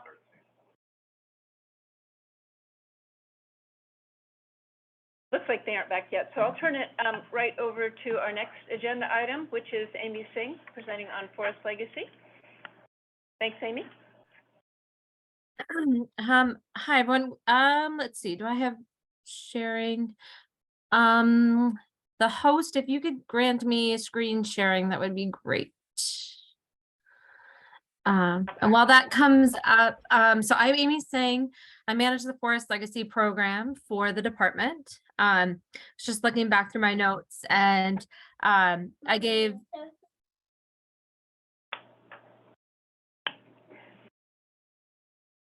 sorry, I had a spring break coworker give me an urgent update. So sorry about that brief pause. So I gave an update to this committee back in October, relating to some new funding opportunities with the Forest Legacy Program. And just going to provide a little bit of an update on what we know and how things are progressing with information sharing. And let's see if I've got this ready to go. Here we go. All right. Can somebody confirm that that's good to go with screen sharing? Yes. Good, great, thank you. So the Forest Legacy Program, first of all, is kind of connected to this committee because we have a Forest Legacy work group made up of agencies, partners, public, that help guide the department on funding, recommending projects for funding for the Forest Legacy Program and what we submit for consideration to the Forest Service. So we have a Forest Legacy work group embedded within the Committee for Family Forestlands. And that group has really has an opportunity to re-engage quite intensely here as these new funding opportunities come on board for the Forest Legacy Program. So the goal of the Forest Legacy Program is to protect environmentally important forest lands threatened to conversion to non-forest uses. So these are achieved through conservation easements. So where a private landowner retains their ownership on their land, but the property is restricted or a bundle of rights are acquired that impact how that property is utilized. For the Forest Legacy Program, it reduces subdivision rights, development rights, and then ensures sustainable forest management continues. And the Forest Legacy Program also operates through fee title acquisition. So that would be the transfer of property into public ownership through state or local units of government to achieve kind of the greater conservation benefits of the land. So here in Oregon, I think since the last time we met, we've cleared out the Spence Mountain project, our last project on this list, which was a fee title acquisition on the western edge of Klamath Lake that is now owned by Klamath County. So we've got just over 30,000 acres of Forest Legacy properties that we've had funded throughout the years, dating back to 2007 with our first small little 25-acre project. And then you can kind of see a recent influx of accomplishments and projects being acquired primarily through fee title, but we do have one conservation easement on that we have acquired. And then this is what we've got kind of still in the works, is a conservation easement project called the Hood River Forest and Fish Conservation Project, just south of Hood River and north of the National Forest, which would be a conservation easement that ODF would hold, and it would maintain as a working forest.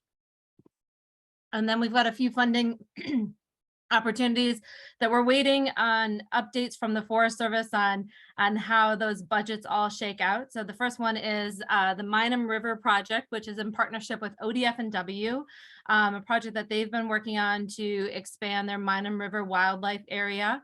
They've completed the first phase through private funds, some state dollars, as well as Fish and Wildlife funds. And then the second phase is looking at using Forest Legacy dollars. And so we're waiting on FY23 funds and this new IRA, the IRA dollars that you see listed there, to find out if that project is successful. Then we've got the Tualatin Mountain project, and anybody who was kind of tapped into our funding cycle last year, or the last couple of years, all of these projects are rather recent. So Tualatin Mountain is a fee title acquisition project that is proposed to be held by Oregon State University, just west of the Portland metro area, and that's in partnership with the Trust for Public Lands. And that project has some funding potential through these IRA dollars. And then we just got the FY24 funding list with the budget, the president's released budget a couple weeks back, and that project is ranked number 17 on that list. So a possibility of receiving funding, but it is kind of outside the normal funding level. And then the Columbia River Gorge project, I see Kayola on the call here. She's a partner for that project. It's a mix of fee title and conservation easement with the City of the Dalles, ODF, and Columbia Land Trust all ending up holding title through that project. Proposed for FY24, and I assume that we'll continue to look for future years of funding for that project as well. That's kind of the lay of the land, the type of projects and work that we've been doing with Forest Legacy. And in October, I talked about the Inflation Reduction Act. So this was funding authority that was passed through the federal budget or through Congress last summer or September, I guess. So it's FY22 dollars that gives $700 million for the Forest Legacy program to be spent over the next 10 years. So prior to September of 2023. And this is in addition to the normal land and water conservation funding mechanism that operates for the Forest Legacy program to the tune of we'll call it like $80 million. So a really big increase in funding for the program and elevates just the opportunities and the potential work that can be achieved over the next 10 years. We've got some timelines there just to kind of give an idea of how quick this money will come out. Forest Service will do a call for projects in June with the first proposals due in December and then in May, and they anticipate doing 2 funding cycles for IRA every year for the next 7 years. So that would be in addition to the normal Forest Legacy funding opportunity that we have due every fall. One of the goals of the Inflation Reduction Act was to really differentiate itself from the normal Land and Water Conservation Fund so that Congress doesn't look back in a few years and say, oh, we don't need to fund you through this other funding mechanism. You have these IRA dollars, and so we're going to zero out the program. So the Forest Service, in partnership with states and the Conservation Land Trust community, have been working to create some funding pots and some conceptual ideas about what IRA can achieve that differentiates itself from the standard Forest Legacy. So the first pot is large keystone transactions. So projects over $20 million in Forest Legacy funding. These can be fee title, they can be conservation easements. The projects would be a single landowner that has a large enough land base or is in a market where the normal funding cap for Forest Legacy is $20 million, and that just isn't enough to make the project viable. So anything over $20 million, and states can submit up to 1 project per funding cycle for these $20 million keystone transactions. And they're really meant to be projects that large impact, incredibly important, kind of move the conservation needle in terms of landscape shifts on the ground. And then the second pot is the small strategic transactions under $1 million. So Forest Legacy is a nationally competitive program. It can be really tricky to get some small projects completed, but they can be really strategic and important across the landscape. So setting aside funds that would be specifically targeted towards under $1 million. And these can be conservation easements or fee title. So some of the hopes from the Forest Service in doing this is the family forest landowners that have a hard time getting funded through Forest Legacy, as well as the timelines just aren't compatible with the reality of what's trying to be achieved, and just make it really expensive and a barrier for small landowners to participate in Forest Legacy, as well as in holdings and pieces through fee title that are adjacent to existing ownerships. And these projects are meant to be really strategic in nature. So rather than important kind of moving the conservation needle, they are meant to complement and strategize and against what has already been achieved across the landscape. So whether that's through Forest Legacy or other protected lands, so state lands, land trust lands, kind of creating that landscape of conserved lands. And then the last the last funding bucket is for projects that focused on a tribal partnership. So these projects, one of the elements of Forest Legacy is always benefits to tribal communities, but these projects are meant to really bring tribes and the state ownership together to work on like co-management, enhanced benefits for the tribal communities that go above and beyond just saying that there's a benefit to conserving lands that are important to tribal communities. These projects can be only in fee title because just the added complexity of having a private landowner in this easements have been excluded from this pot. And the state would be required to own the land. That's the mechanism for Forest Legacy, that it's a state grant.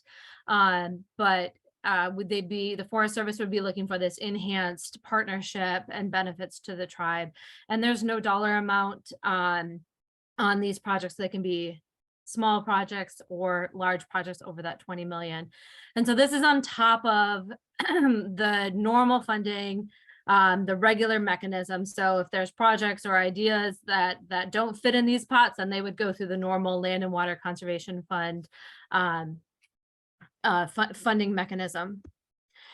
Additionally, the Forest Service has recognized that this increased workload for states, for partners, isn't going to come without its costs. So the Forest Service is setting aside additional administrative funds for the states to enhance capacity and efficiency at the state level. And we can use these funds to support some of the due diligence work that the nonprofit community is doing to support the project. So luckily for the program, right, it's recognized that this increase won't come without a need for capacity building on the states. So every state will have money set aside that we can ask for as needed from the Forest Service for administrative. And Kayla, I'm going to hold because I'm almost done and I don't want to lose my thoughts here.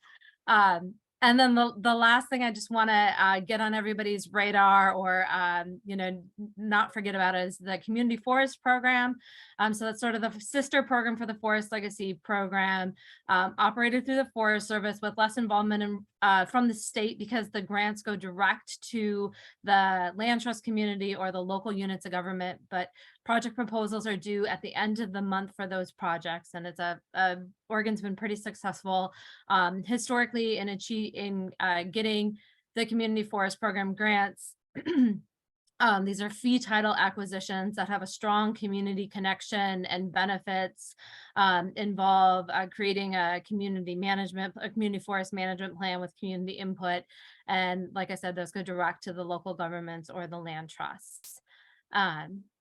And with that's my updates. I went over a lot and quick. So yeah, I can take some questions. I see Kayla's hand and maybe there was something we'll go with Kayla and then I can read these chat questions as well. Thanks, Amy. That was a lot to cover. I just want to make sure I'm not sure that I heard you correctly.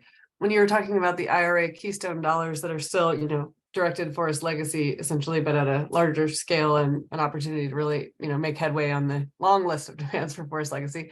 Did you say that easements are not allowed under that IRA funding pot for Legacy, or did I misunderstand? For which pot? I'm sorry. For the IRA money that is for any of the pots. Can it be easements or is it only for fee acquisition? Yeah, the only one that's limited is the tribal partnership pot for fee title. So otherwise conservation easements and fee title are in both. Early on, I believe when I talked to this group, the concept in the fall was that the small projects would be only easement, but recognizing that some states operate with more of a fee title heavy program like Oregon does, that there are a lot of fee title acquisitions that we could pick up through that mechanism as well. Okay, thank you. And then my other question was just on that project that I think you listed first for Legacy that's been, I think it's the Hood River easement project, it was first with Weyerhaeuser and then now with Green Diamond. Yeah. Are you still looking for is that something that the land trust community or like, are we still looking for match for that? Because it's such a wonderful project, but we need to move it along, or what is the next step for that one? Yes, that's a good question. So for those that have been following following the program over some years, this project has been on our books for quite some time. We've been successful in getting multiple phases of funding for this project over various fiscal years, but we haven't yet closed on a single phase of it.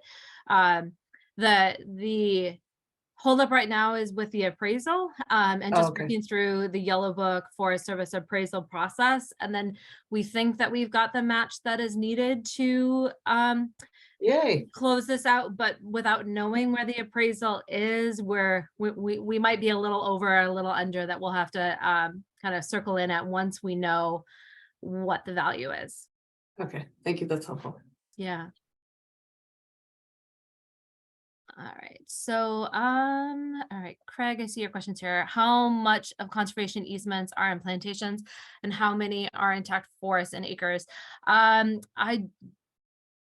would say that the only project that we've closed on thus far would pull up my acres here, it's just over 1,000.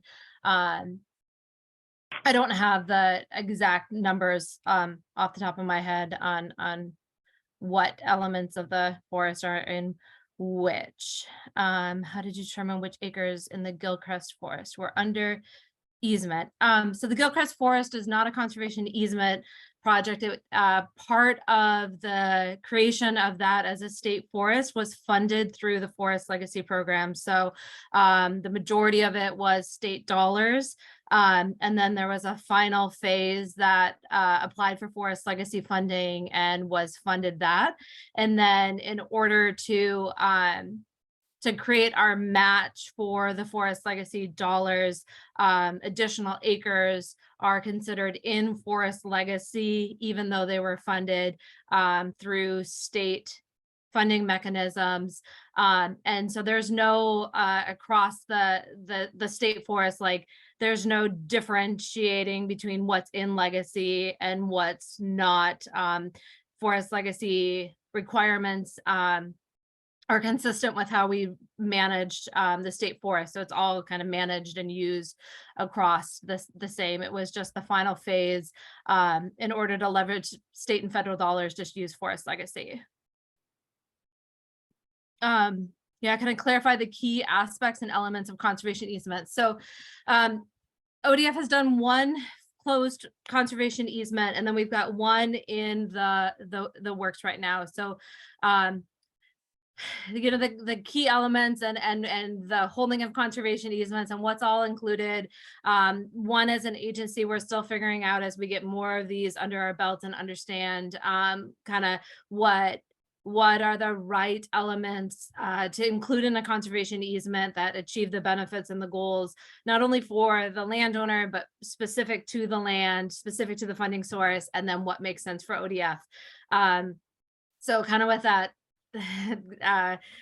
little bit of a qualifier there that there isn't like a set must have. The Forest Legacy Program requires us to consider things in drafting our easement, namely no development that's inconsistent with forest management or management purposes. So for instance, if it was a small landowner piece of property and there was a desire to have buildings on it, we would exclude like a building envelope and exclude any of that from the conservation easement, as that's not consistent with Forest Legacy.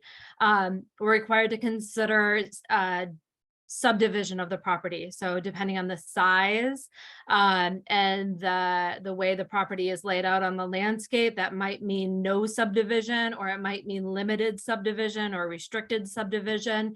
But in general, we're trying to keep the forest intact under a single ownership. No surface disturbances.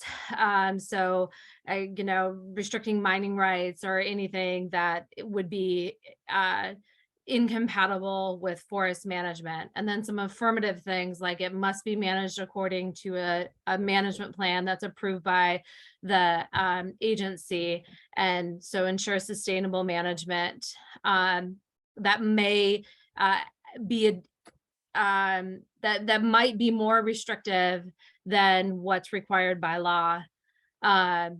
Those would probably be the main elements of the conservation easement that we would be considering. Are there any other questions? I think I made it through the chat. Trying to stop.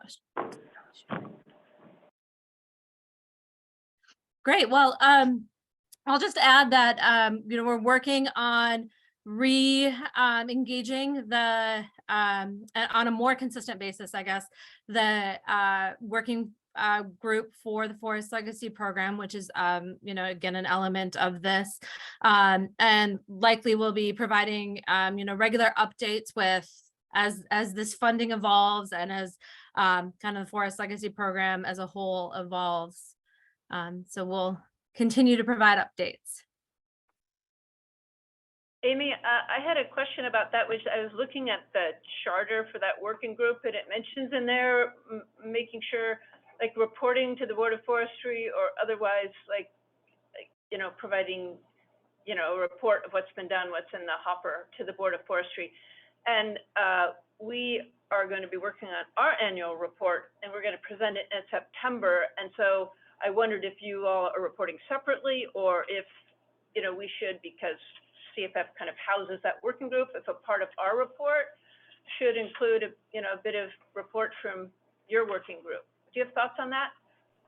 Yeah, I would say utilizing the mechanism that's already there, which is one of the reasons that we lumped the Forest Legacy Working Group into this group, is just to have a little bit of that structure. So I think lumping Forest Legacy into what's being communicated through the committee's annual report would be wise. That sounds good. So we'll talk about that, because we're talking later today about putting, what we want to put together for our report. So we'll keep in mind that we should include that working group's report and probably be in touch with you. Who's the head person of that working group now, in addition to you, like the committee members or the group members? Yeah, we don't have an external lead on that group at this point. Okay, good to know. All right, thanks. Other questions for Amy?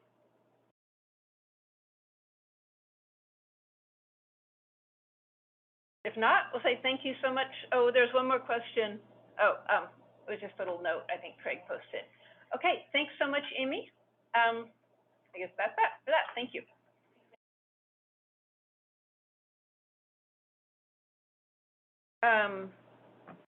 Have a minute now. I thought, would the people, Craig Patterson and Russ Glasscock, the members of the public, like to turn on your camera and just say a word or two about your interest in the committee and introduce yourself?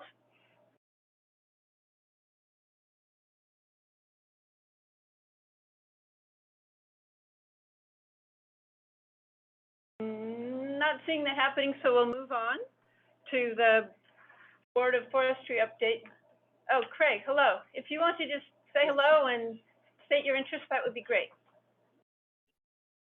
Yeah, I'm a longtime resident of the McKinsey, and I've been involved in forestry issues pretty much all of my adult life, on many different levels, including I gave a paper in DC for the National Roundtable on Sustainable Forests in 2005. And I'm just interested in learning as much as I can about how people are addressing the critical issues of our time, which forestry is one of the key ones. So that's in a nutshell. Thank you. Thanks for the introduction. And Russ, I think you've been on before, so we've met you, but if you want to turn on your camera, just say hello. You can do that or not. Camera said he's an Eddiesville forest owner. Forest Accord.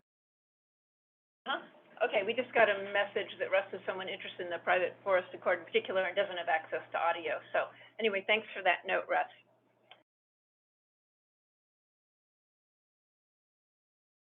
The next item on our agenda is the Board of Forestry update, including the forestry plan for Oregon. And Ben is going to be joining us for Ben Darmling of the Board of Forestry. We're a couple of minutes ahead of time. I'll just note that I was poking around on the website partly because of Tim's message about suggesting that we could provide some input about that. So I happen to be looking at the forestry plan for Oregon part of the website, and you can look on there and see like the meeting summaries after each meeting of the working group of the Board of Forestry that's working on the forestry plan for Oregon, and those have they're short outlines of what they talked about. So if people are interested in looking at those, they're certainly accessible on the website. There's not lots of content because it's mainly, I think, discussions at this point, which would be hard to summarize, but it does say the points, the parts of their plan that they're looking to fill out, and you can sort of see them moving forward on things from values to specific, more I was going to say concrete, more specific operational aspects. I have a kind of website related question, maybe Mike, you guys would know. On the Find a Forester map, will the 12 SFOs be distinguished on that Find a Forester map, or are they just going to be lumped in as stewardship foresters? We've had that question before, and I know, and I still haven't gotten an answer. That's why and I don't know, I don't want to answer for Jesse and Lori, but I think they're going to actually, I guess it depends upon the districts. Some districts, SFOs a little different. I think some of them are actually going to have a coverage area, the SFO. Others are going to have their own distinct area. Stewardship forester might be next to the SFO. Whereas on other districts, foresters might still do the cover multiple areas. So I don't know how it's going to turn out. Yeah, and part of that too is I think there's at least 1 or 2 SFO foresters are still hiring. I know Benita is trying to still hire one, so all of them in place too. And then my other general ODF question is, do we have any update on when the newspaper little book? See, I know Keith was working on that. We're going to have them out by, we have to have them out by July 1st.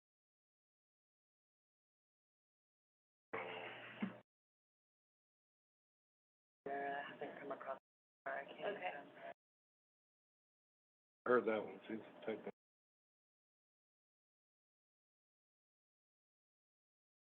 I know they're working on a version for July 1st, and then I think on an updated one for January 1st.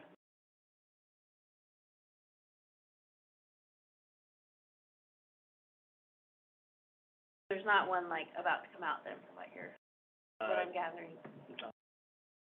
Well, there's still the old current version still there.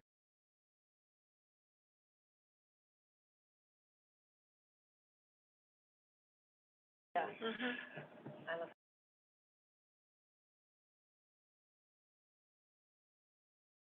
Who creates that, the World Book?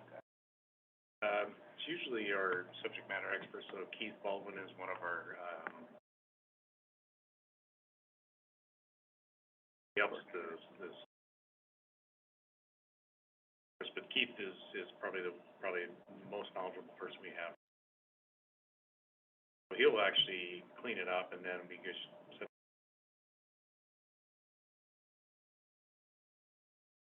or it's online too. I think, technically,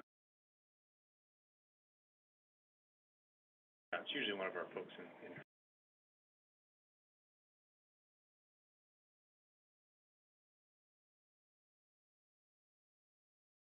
I mean, it's a tandem together, but that just was a really popular question back at the tree school in early March, and so that's why we were just a lot of that on Saturday. I will do my best to get an ETA before, because I'll be at the first class on Saturday morning with Nate, and I want to make sure if he's going to get that, that we can at least give them like a time frame maybe that I could get, even if it's a big window, something. Thank you. Any other questions you think we might get, let me know. Is it available as a PDF online? The rules are on the website. Because I thought we all, when we were looking at the draft of it, Yeah, and even there's a draft habitat conservation plan as well that's available through, you gotta go into like the board agendas and find PDFs there for both those revised rules that they approved as well as the draft habitat conservation plan.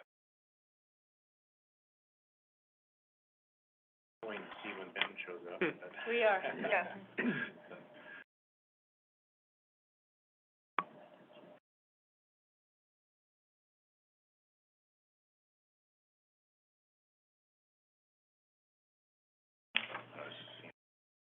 yeah, people do ask having like an easy way to find it. It's not an Rather easy, than- right now is not an easy way to find it. Because that's usually what's difficult on the website sometimes, is stuff is there, but finding.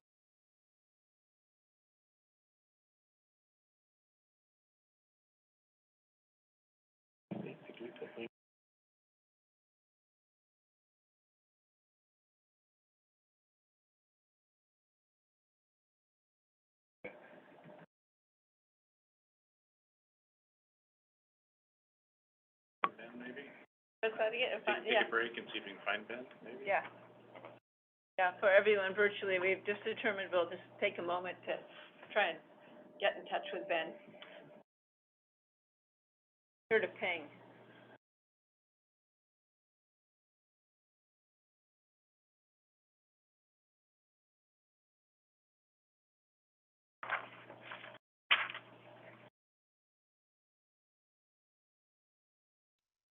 I don't know if this is on, but I actually had a conversation with Ben this morning. He said he was planning to be on time to present according to the agenda schedule. So I think he was working. Yeah.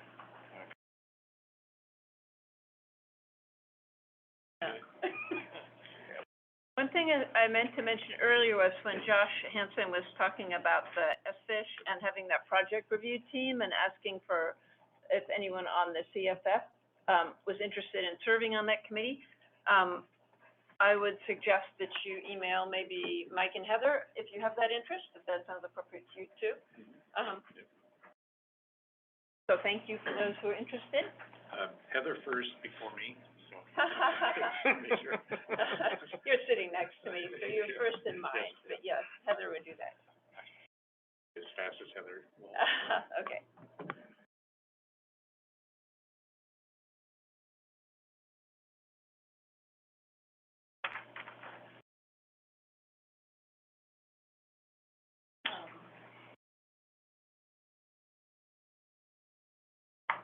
Public or, so when you, oh, that's, I know.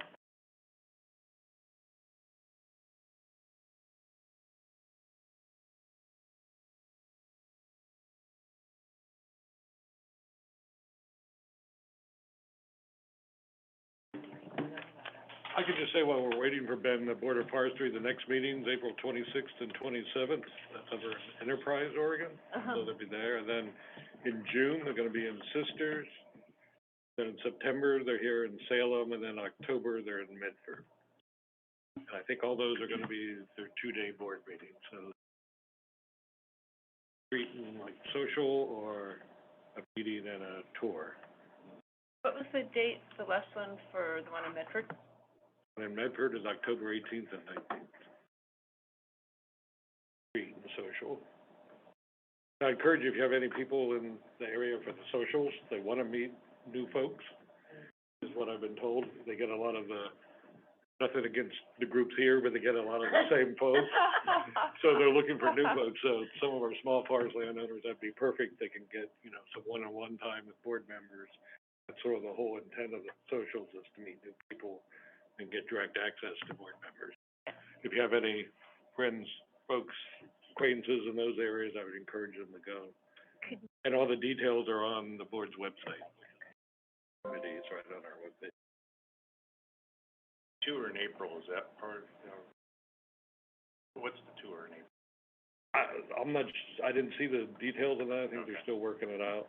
Typically, they have a meeting the first day, and then they go out and look at areas of interest. I think we have that as a staff, have input to that too. This committee could, you know, recommend anything be out there ahead of time in any of those areas. Board's pretty open. This last one in March, they were actually out at one of the mills in the Santa Am area. I forget where else they went. So an awesome place to put the new rules could be on the Forest Practices Act page, because, just because that's where you might go to start looking. And I think you can, it looks like you can sort of get an idea of how it would impact certain things, but nothing says these are the rules. So if you are somebody coming to it not knowing, seeing something that says key elements could be helpful, but if you were hoping to see all of it at once, that would be could be a place just to have a link to a PDF of it until it's printed. The new Forest Practices Act page, when we update it, it's gonna be links. We've up to like 12 new web pages now. There's gonna be a lot of links to like SFISH and other tax credits, SFO. And right now, all the new rules are on the private forest accord page. So we're looking at combining them and getting them in one spot.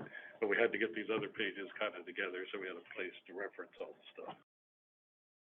And right now, the Small Forest Landowner Office page is kind of serving as the portal with all our fact sheets and stuff right now, until we get the Forest Practice Act page up and running. And I was mostly thinking if you do get questions on Saturday at tree school, being able to tell people where to go, because they might assume, oh, I go here, and then be frustrated. So just trying to limit frustration of people who don't know where something Yeah, and I started typing, and then I stopped listening to it. I heard the first part of what you said, and then I started listening.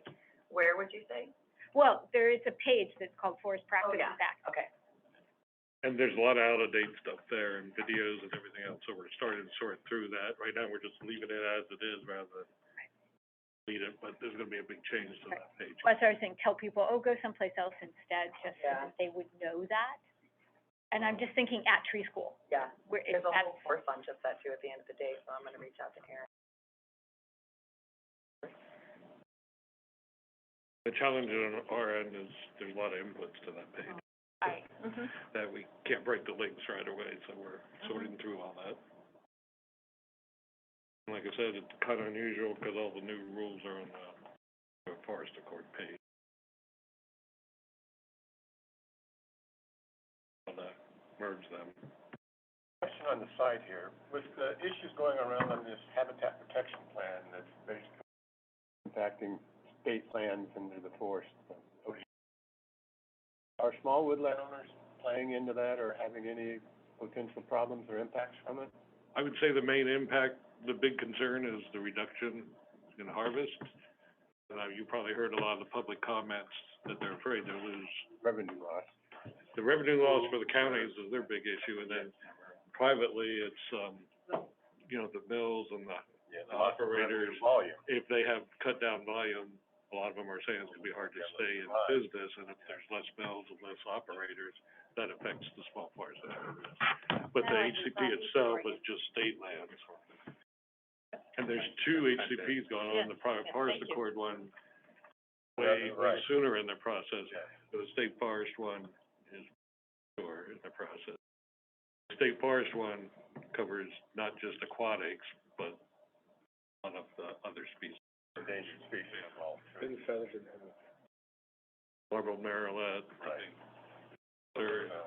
Well, the big focus is out there in the northwest corner of the state there. And the funding model, the counties use that for a lot of schools and emergency services. That's the history around it. Do they have any process by which they can supplement that revenue stream? It to be. So that's a county question on that. That's a county question and a county and state legislative question on that. I'm not sure how school funding. Well, the frustration, as Julie brought up, and we did that over in Eastern Oregon, we lost a lot of mills. One day, right over the Klamath Falls and all that. But the intent of the state forest one is just like the PFA one, is to provide regulatory certainty down the road. Because if you don't have an HCP, then you're open yourselves to a lot of litigation. potentially impact harvest even more so than HCP. I mean, there's all kind of potential. That's sort of the two arguments. It's true, that point, isn't very noticeable on the website so far, like what the benefit is. Like the fact that you're getting the take permit, it describes that sort of in a procedural way, but it doesn't, in my mind, really sort of articulate why that's a benefit to especially small landowners in terms of not having the resources to do like their own HCP and that kind of thing. And that, I think we're getting a little bit mixed up because the private forest accord one, the state's gonna hold it, the dental take permit. The end goal be for all private landowners. State one is just state forest. Yeah. State forest. People are starting to get them a little mixed up. And, Then you have the OSU doing the LEA, and there's a few other HCPs yeah, out it's a there, few so. other, Mhm. and the It's PFA, been interesting in from the Oregon, we PFA haven't one seen is state just an HCPs for aquatic so long, and then all of a sudden now fish we and have. amphibian. Okay. We have a lot of That them. was agreed to, Yeah. so they're vastly different too.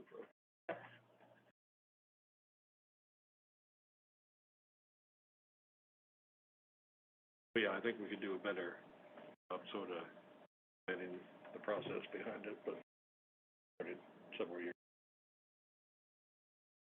Well, I think, it's a work in progress. It's a lot of work getting, as you're noting, switching over the website.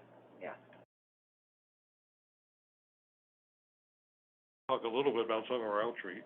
I think that would be great because Ben's not on and we are all together, so if you're up for. I did get a hold of him, he apologized profusely, he got sidetracked. He said he will be on in about 5 minutes. We can talk a little bit when he comes on, I can quit. Thank you.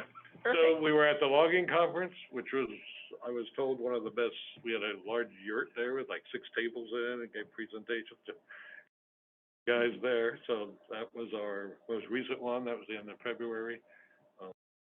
Next is tree school. You have a booth there with 3 tables. The mall office, I think, sitting 5 people, and we're sitting in our park.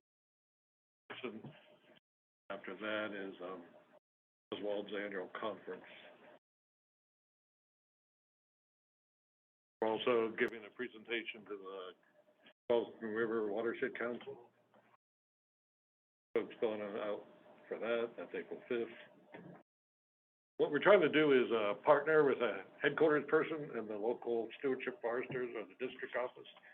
Whenever we do these, that's what we're trying to do, to provide one of our subject matter experts and then also the local face. Because after the Salem person leaves, they may have to see that again, see him or her again, but the local stewardship forester there. So that's kind of our intent with our outreach stuff. Thanks for that. I think, Mike, you're doing a high school presentation too. I already did, yeah. Not necessarily Forest Practice Act, but more climate change. So groups out there that want stuff, a lot of it goes through the district office. We're trying to capture that a lot better, to partner better, to get consistent messages. District offices do so much we don't even know about. So we're trying to partner with them to provide more resources. On the web pages, as far as small forest landowner office page, that has links. We have 10 different fact sheets on there on the right, and a frequently asked questions document. That frequently asked questions document is changing every couple of weeks as our stewardship foresters get the questions. It's Swearington is, and we'll be updating that FAQ sheet every.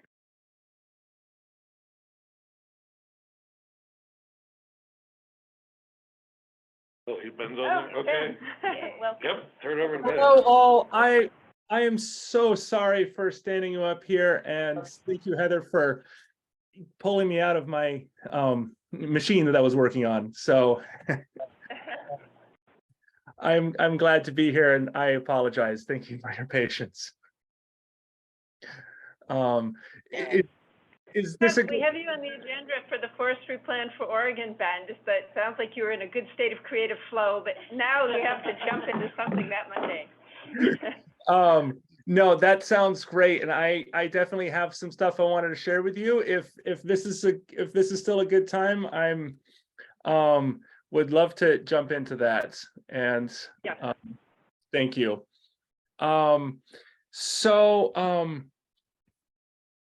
to give a little update, the forestry program for Oregon, which I think I've said this last month, is a working title. We're still working on, we might as well just call it the strategic plan. We are working on a new name for it. We're meeting monthly, the subcommittee, and for an hour early in the mornings to sort of make progress on it.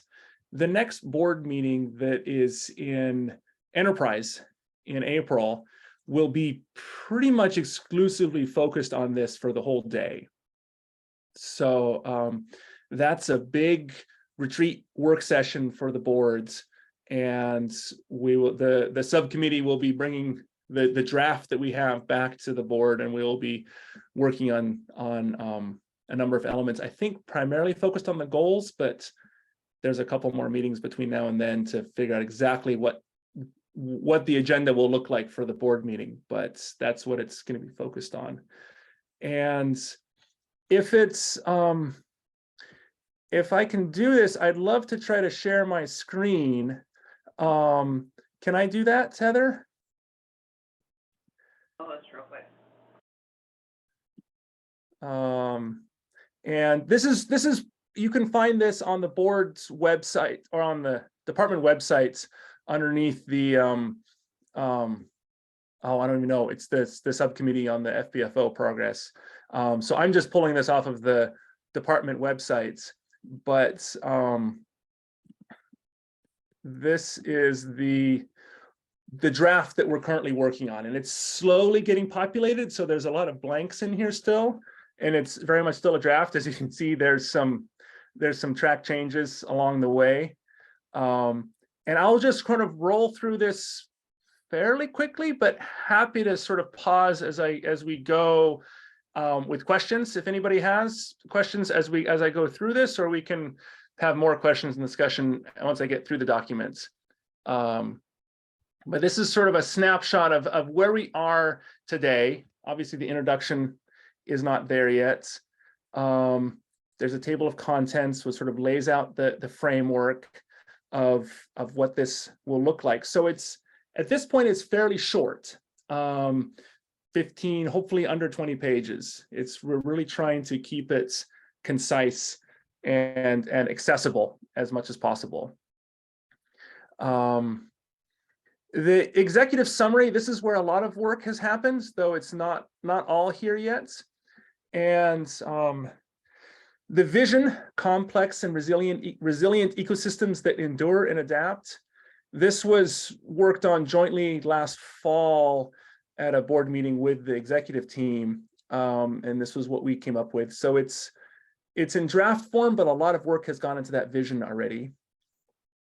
The mission is, I think, more sort of came from the agency side. This is a joint effort between the board and the agency, and we're really trying to take what were two separate plans and turn them into one cohesive plan. So we're trying very hard to figure out which areas are more focused on the agency and which areas are more focused on the board, and how can we make sure to get alignment across those two silos that historically don't really necessarily talk to each other at this level.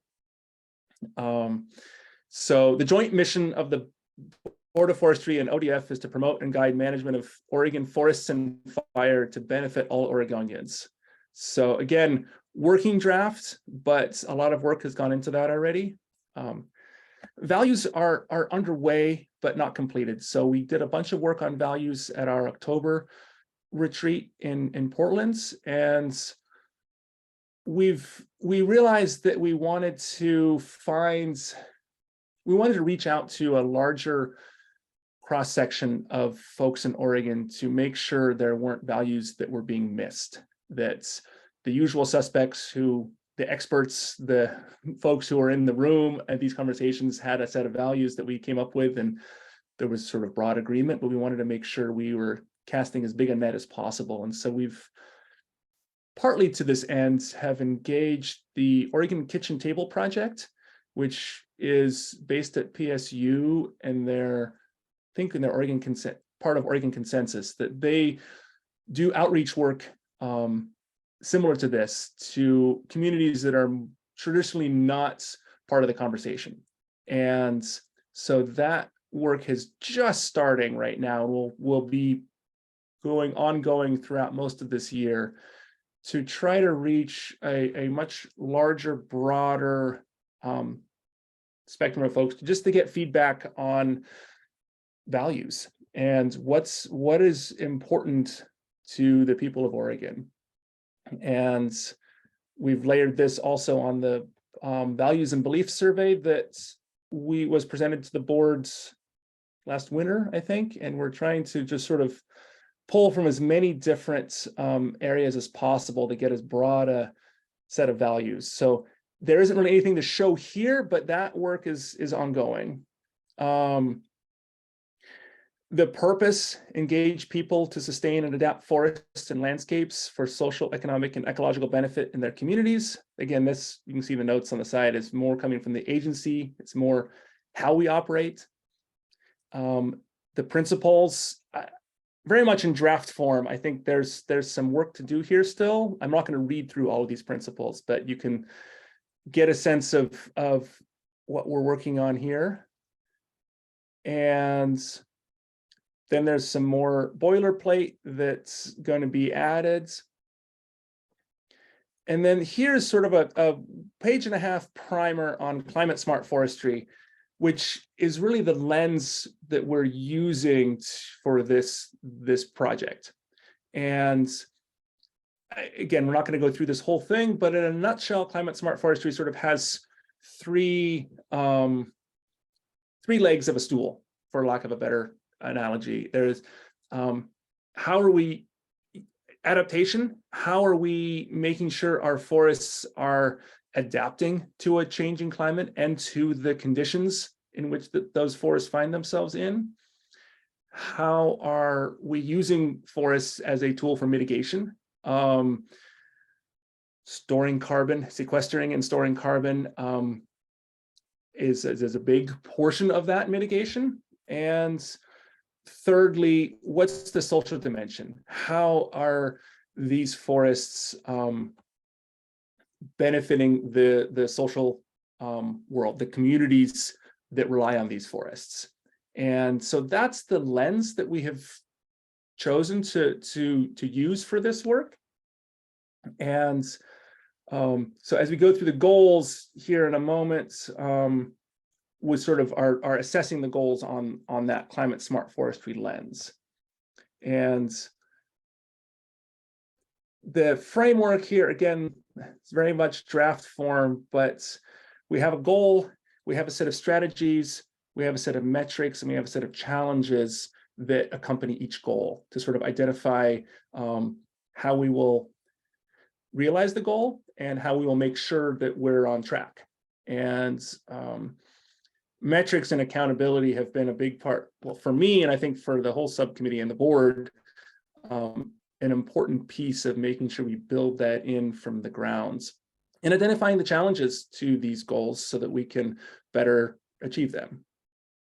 And then a set of actions that would go along with that. So the goals, there are just a few. We're trying to keep it, I think, to 5 or fewer. And again, these are very much in draft form. I think the board will be working on these a bunch in April. But healthy forests as number one. And I think the way I think about this is, without a healthy forest, you can't get much of anything else. All those values and benefits that we hope to gain from a forest aren't worth much if the forest isn't prepared to provide that. And so there's some conversation still about what is the definition of a healthy forest and how we might analyze that, but really trying to keep that front and center. Goal number 2, climate leadership.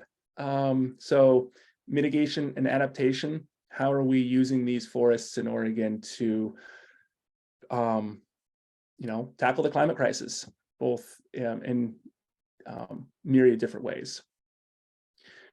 Resilient populations. So this, and I think these are going to be changing somewhat, but this is the what we have right now is sort of, these are really ecosystem services. and how are the forests able to provide these different services to the populations and communities that rely on them. And supporting livelihoods and economic opportunities is more tangible, timber and economy. And how is the forest making sure that it's supporting livelihoods and a robust timber industry? And the last one is very much sort of more of an agency focused goal, but organizational excellence and good governance. You know, are we doing a good job of, as a board, as an agency, are we doing a good job of doing our work and doing it well? So that's the, I'm gonna stop sharing here. I can jump back to share if that's useful. That's where we currently stand with the strategic work. And we're probably close to halfway through. I think we're hoping that by the end of this year, we will have a fairly complete strategic plan. But it may drag on longer than that, but hopefully not. So yeah, happy to entertain questions or thoughts. I think I'll close this sort of portion with, I would personally be interested, and I think the boards and the department in general would be interested in hearing as much feedback as possible. I mean, I think this in trying to craft a strategic plan of all forests in Oregon for all Oregonians, we want as many perspectives as possible to help influence that. And so happy to take thoughts, questions, feedback now, and as always, please feel free to reach out with additional feedback over time. So I'll pause there. I had a couple other things I wanted to bring you up to speed on with the private forest accord work, but thought we'd stop there and yeah, thoughts or questions on this work.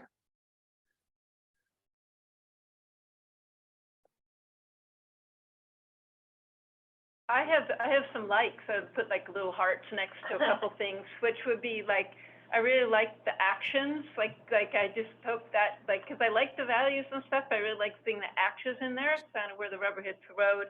I like the water, which is sort of after community, but I feel like more and more we're seeing a link between forests and the things you're trying to achieve through this plan and water. And then I was wondering, as you were going through, like when the metrics and accountability are coming in there in terms of like, and that like performance audit that was done a couple years ago by the acronym beginning with M or something, like thinking about, you know, like the efficiency of the department, deployment of resources and accountability and deliverables. I really like seeing those aspects of it. And then finally, like to who's answerable to whom, like essentially I think this answerability to the people of Oregon and some level answerable to the governor, and then we have the state forester in there, because sometimes the structure seems a little opaque in terms of who's answerable to whom, and I think that can be a good part of a strategic plan as well.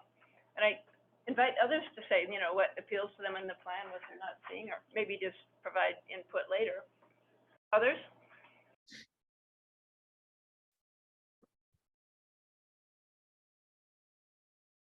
A comment? Oh, Ben, can you identify any rural communities that are thriving today relative to those social values, from Craig Patterson, a member of the public, to everyone but to you, I think, Ben. Thank you, Craig. Identify rural communities that are thriving. And I think a lot of rural communities are deeply connected and existing to a large part because of the forests around them. I don't know that I right here am prepared to point out a particular place that is thriving as a result of the forests around them, but that's a challenge. And that's, I think, one of the things that we are trying to address with this plan is how can we make sure that communities both tied directly to the forest and more farther afield from these forests are thriving. And but I think currently there is a massive economic, social, environmental benefit that comes to Oregonians from these forests, and both locally and regionally. So I don't know. That's an answer to Craig's question, but those are some thoughts.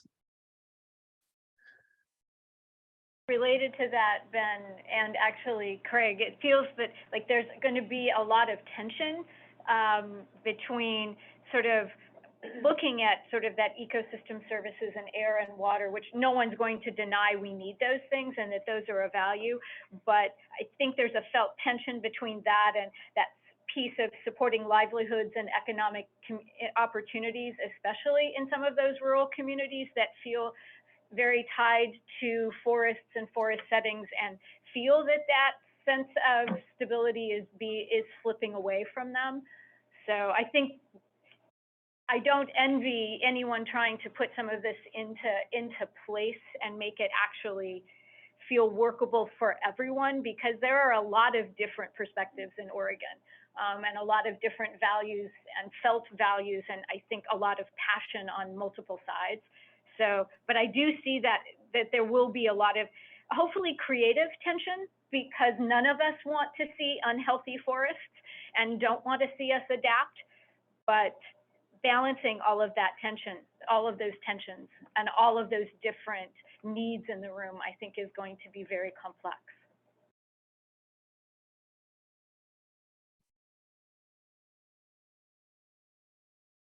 And if I may, I'd like to add to that. I think in the planning process, there's a need to identify what is changing and what will be lost.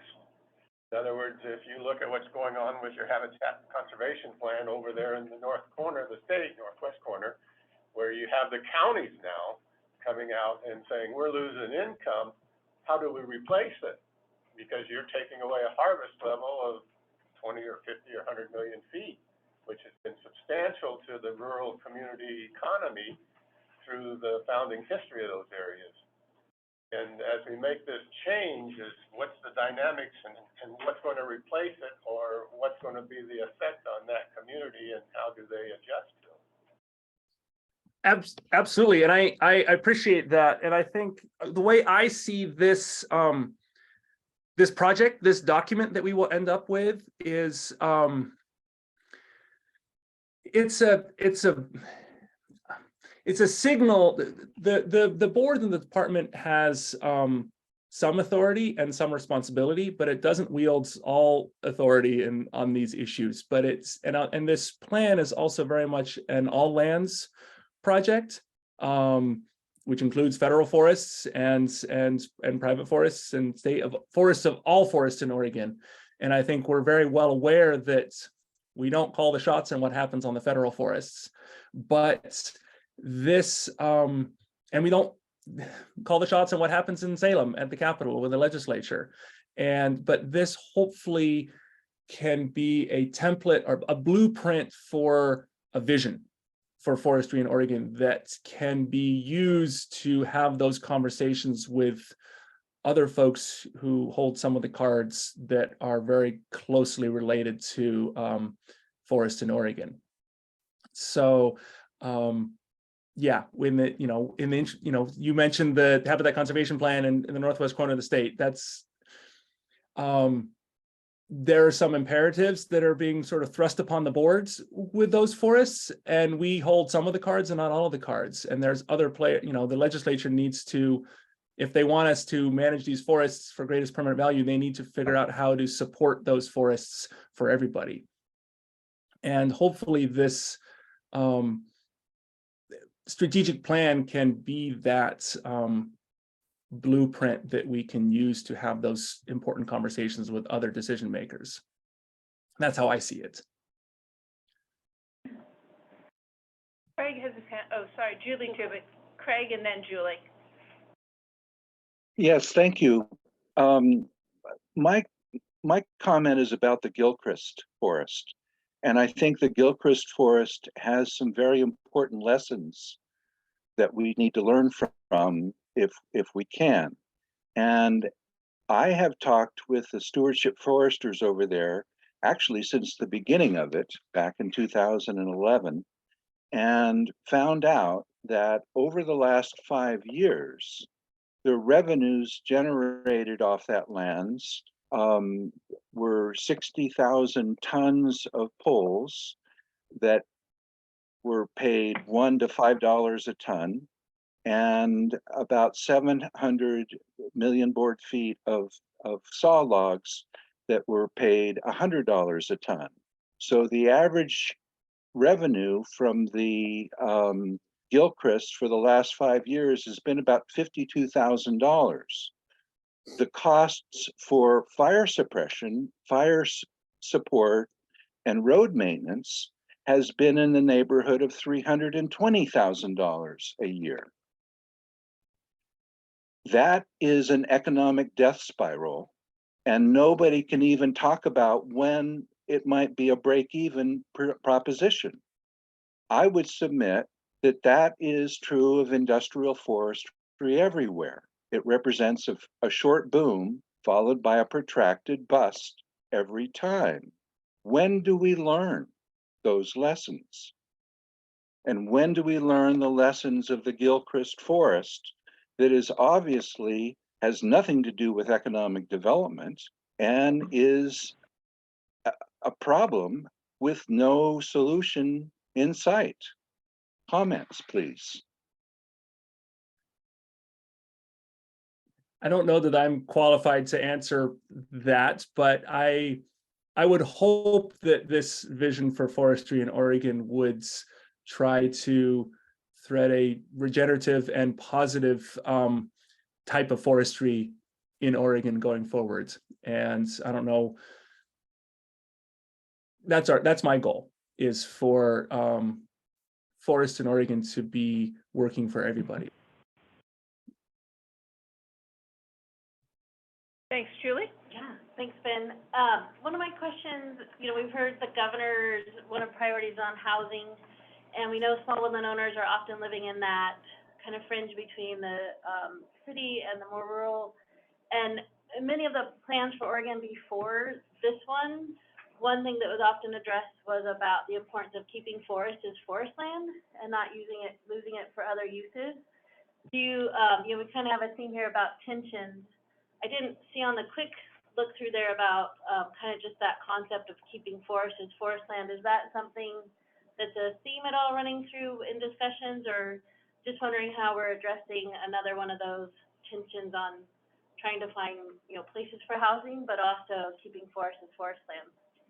Absolutely. Thank you, Julie. And that's near and dear to my heart. I mean, land conversion of forests away from forests is one of the big tragedies of this state, whatever, any acre that is converted away from forest. And personally, I'll speak personally for a minute. That is a thread running through everything that I think of when it comes to forestry, is how do we keep these forests as forests? And not only how do we keep them as forests, but how do we increase forest cover in Oregon over time? One of the challenges of this project is that there's already a number of other plans that are either done or in process that all sort of hang together. And I think some of the work that isn't really apparent in this document that I just shared, but is going on is sort of figuring out how they all integrate. And the climate change and carbon plan that came out a year and a half ago, that is one of the main bullet points. I mean, that is a big area of that plan that is also a department plan of keeping forests as forests. And these plans overlay each other. There's also, this is a long-winded answer to your fairly simple question, but we're also working on a 20-year resilience strategy, which in some ways is one element of this plan, this strategic plan. And so there's a number of different initiatives and plans. The forest management plan for state forests is sort of a bullet point in here as well, as is the Forest Practices Act. So all of these different rules and plans are sort of part of this. And I don't think we have done a great job yet of creating a story map of how all these different elements hang together. But the keeping forests as forests is front and center in the climate change and carbon plan. And I think in my mind, that's really tried to be encompassed in the vision and the mission of healthy forest, resilient forest ecosystems. And it probably would be good to repeat that includes not losing those ecosystems. So thank you.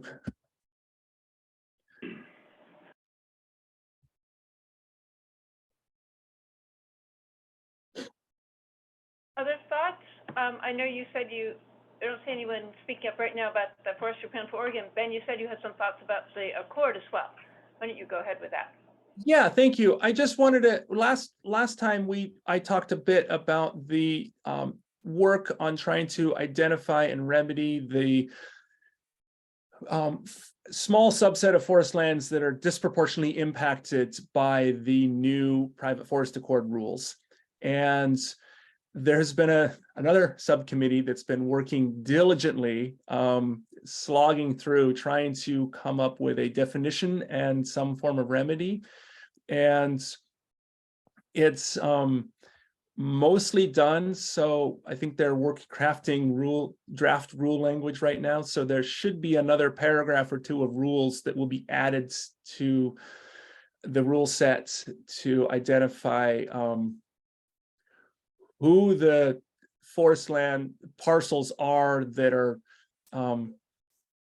highly disproportionately impacted by these new rules, and a small limited set of immediate remedies and some ideas for some longer term remedies. I don't have anything to share with you on that right now. There should be very soon a set of, like I said, a couple paragraphs being made public, but just want to give an update on that. And the big question in all of this that we were really wrestling with in this committee, and I think whenever the new PFA rules are being talked about, trying to analyze the impacts are what we're struggling with, and trying to quantify that. And the reality is we have very limited data on how these new rules will functionally on the ground impact forest landowners. And there's been a lot of anecdotal conversation about, well, I think these rules are going to do this on my forest, and I think these rules will do that on this forest. And my pitch and my ask is A, for patience, and B, for feedback. And I think the feedback will be most useful once the rules actually go into effect. And there is actual, tangible, real world, substantive examples of this is what happened. This particular rule was implemented on this particular parcel, and this is what it looks like. And there is a commitment from me, and I think most everybody on the board, and I think at the department, that it's not all, well, I'll speak for myself. We're not going to have gotten it all right. And there's going to be some work and some technical fixes that are going to need to occur over the next couple of years. And I'm very interested in seeing those fixes take place, whatever they may be. So, but in order to get there, we need real world tangible examples, and especially once the rules go into effect. And that's going to take a little bit of time to sort of see those rules play out. But there's been a lot of work. I have been working really hard to try to figure out, how are these going to impact various landowners? And it's still a bit murky, and of this sort of, not on an acre by acre level, but on an aggregate. So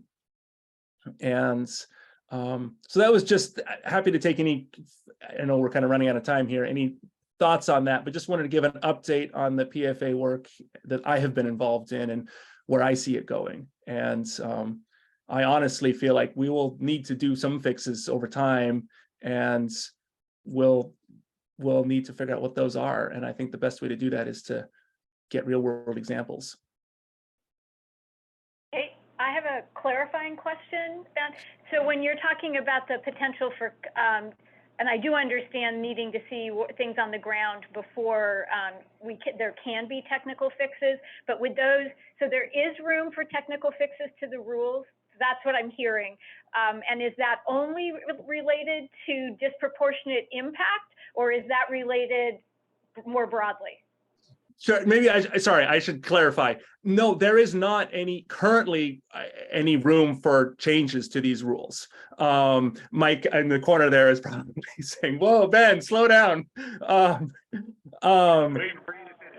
No, this is me editorializing here as a board member that as we go forwards and we learn the on the grounds how this is going to unfold, I fully expect that the boards and probably the department and probably a lot of other people are going to be interested in what I'm going to call technical fixes, fixing unintended consequences, fixing things that we didn't anticipate. So no, there is not currently a process for that. But the only way we get to a process like that is by having good real world data on how this affects particular parcels. And so that's where I'm going. Sorry for not being clearer earlier. And maybe help to clarify that too, Ben, is the adaptive management committee that's been put in place and the scientific team, the acronym I can never remember. That'll be the avenue, I guess, for folks to bring those issues. Yes, Thank you, Mike, for being much more eloquent than I, or more precise. Thank you. But this one change that Ben was talking about, it's going to clarify what was in that rule so that we can move on, is what he and I were working on.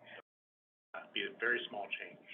And I understand that. My clarifying question was, if there are technical fixes later on down the line, would that only be related to disproportionate impact, or would that be related to everyone? I guess what I understood it to be is that the adaptive management committee can take on anything. Thank you. Unless I'm saying that incorrectly, but I think that's the purpose of that committee. And I think anything beyond just the PFA rules, but the whole Forest Practices Act, correct? My understanding, yes. Yeah, my thought was that disproportionate impact was a little bit of a special category because it was intentionally somewhat of a known unknown that they're currently looking for input on. And then rules are final, but that particular part of it, I think, was known to be a little bit rough-hewn, which is why they currently and already have this group working on it. Right. Yeah, and I guess, I think it's Tommy here too, is we did have representatives on, and we kept it small. That was the ask, and we did come up with some language for that correction. And I think where Ben was going is we're going to plug that into that rule. And then if there's issues later on with that, then you can bring that up to the adaptive management committee. I think we're trying to finalize it without any, there's not going to be any public input on the change that we're making.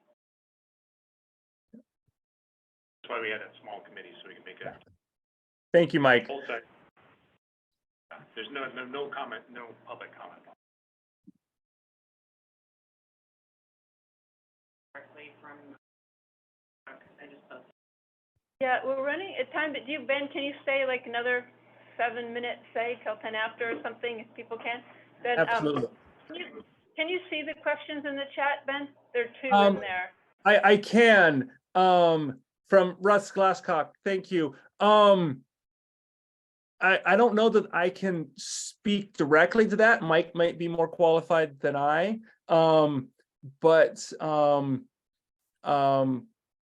Yeah, the first question of property tax reduction.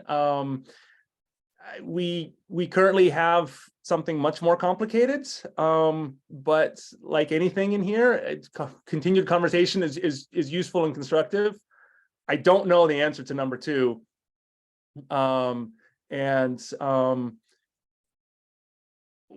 Yeah, wildfire, I think wildfire risk is hopefully there is quite a bit of effort being put into that from the funding from Senate Bill 762 that I think is still ongoing. So I don't know that I can put much more color to Russ's questions than that. I can do the second one, Ben. So, that question has come up before, and it's a discussion about continuation after December 31st, and what we've come to is no, there will be no continuations after December 31st in the new year, because we've got a frequency asked question coming out about that, so it should be coming up on our webpage as to why we did that. I got some other folks working on those who know the rules better than I do, but I need to get out there and tell people that no continuations after December. So I want people to know that, plan accordingly, and reduce. I can't just read. Land values It due says to forest. wildfire risk reduction needs to be addressed for small landowners.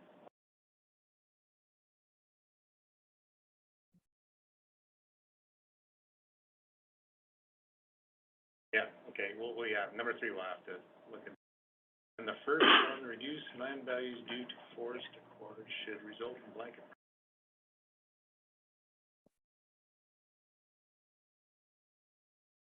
Yes, I don't know if I have an answer to that first one either, so that was. You can't answer the first one. Yeah. Yeah, I don't know if I can. Thanks for this, quite a good questions from Russ. Hard to answer all of them. Ben, do you have other things you want to cover before you? Those were the two highlights that I wanted to address. And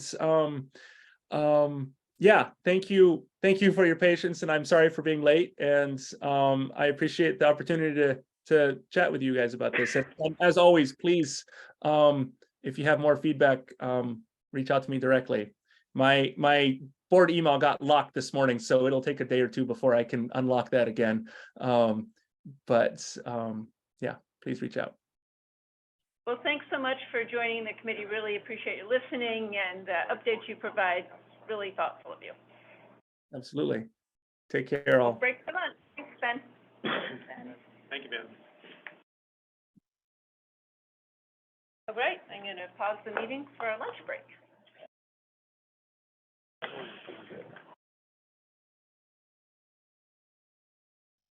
Thanks, Wendy. We come back at what time? Oh, sorry, what, Keola? Just when we come back from lunch, is it 1 o'clock? Is that right? It's an hour lunch, right? Okay. Yeah, Yep. 1 o'clock. Thanks. Thank you. Okay, thank you.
Welcome back, everyone.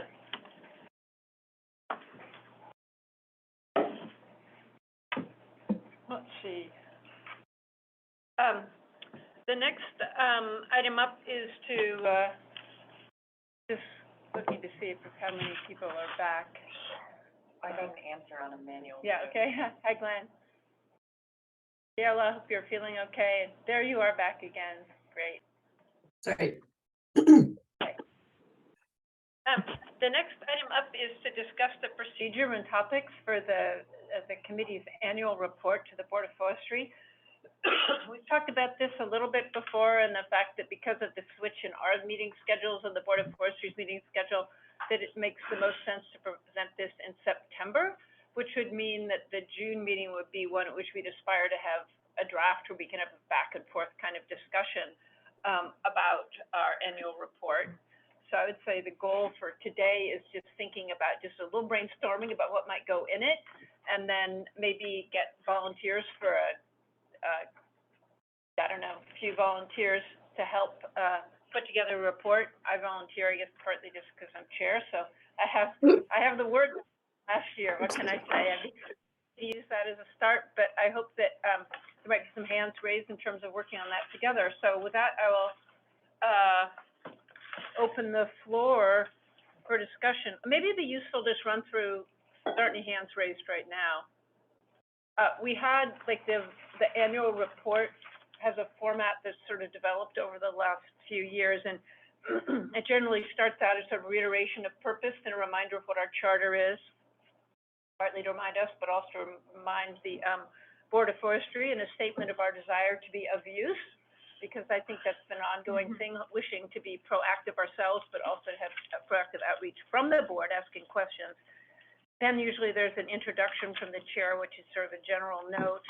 And then we've run through our priority issues, like what we're focusing on, some specific accomplishments we want to highlight, and then just comments on various topics. And the topics, like for last year, were seedlings, technical assistance and stewardship foresters, wildland-urban interface, private forest accord, workforce issues, Eastern Oregon specific needs, climate change, and then it finalizes with talking about what we would like to do in the upcoming year. So I just thought I'd mention those bullet points as what we talked about before.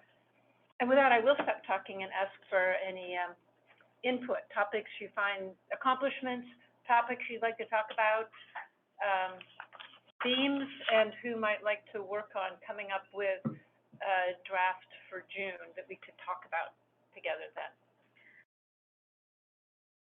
One theme that I think when Julie brought it up earlier when Ben was talking, that sort of whole concept of keeping forests as forests, I think that as a theme that has been, I think, a through line for all of us, but I think even more so as the accord goes, the new rules get adopted and put into practice. Not even because they change things as much as they do, but even just the perception of the change, I think, is having an impact on and I'm thinking the really small folks. And one thing that keeps coming to mind as we talk about the new small forest landowner, foresters, and the office and all of that, is I worry about the people that are too small falling through the cracks. That if you never file a notification, you're not going to pop for anyone. If you're not somebody who is planning to, how do we make sure those are the folks that get hooked in, get connected? I mean, I think that's one of the vital roles OFRI plays in their partnerships, both with the department and with OSU and Extension, is being one of those links. But that whole issue of keeping forests as forests, which is also related, and I'm saying this now, and I apologize for sort of vomiting this all out, but before I forget it, I think it's kind of really cool that the Forest Legacy Working Group is housed here. I don't know that I quite understand totally the connection, but one of the ironies I also see is that all of those projects are so huge. And one of the concerns for small forest owners, like some of us that are getting old, is how do we ensure that our forests stay forests after we don't have them? And we are never, my 39 acres is never going to be interesting. It's too small. It may not necessarily be close enough to, you know, a big culturally important something. But if we start losing forest, that kind of adds up after a while. And it might not take that long before we don't have vast forests in Oregon if it starts getting eaten away. So, and I don't know how that fits in this report, but it is something that I think has kept coming up over and over again. I mean, in some ways, there's a connection to disproportionate impact and all of those different things. Hey, I wonder if there might be an opportunity we don't have to go all this distance in the report, but I think that it's a really important point that's, you know, come up in a number of different ways. And it's also something that, you know, land trusts will, for the most part, tell you if you don't have more than 100 acres, they can't work with you either because of the transaction costs. And so I wonder if it might, you know, if we plant the seed here, you know, I'm not sure what the solution is, but maybe that's something that goes into the work plan for next year and understanding from ODF's data perspective, you know, how many acres and how many landowners is that? I think it's a large number of landowners. And it, you know, I think part of the, when you have capacity limited, like, is it worth the bang and the buck and everything like that? But if we're really, you know, aware of it and dedicated to it, is there a way to sort of slowly start creating some programs for either protecting or incentivizing that ongoing management?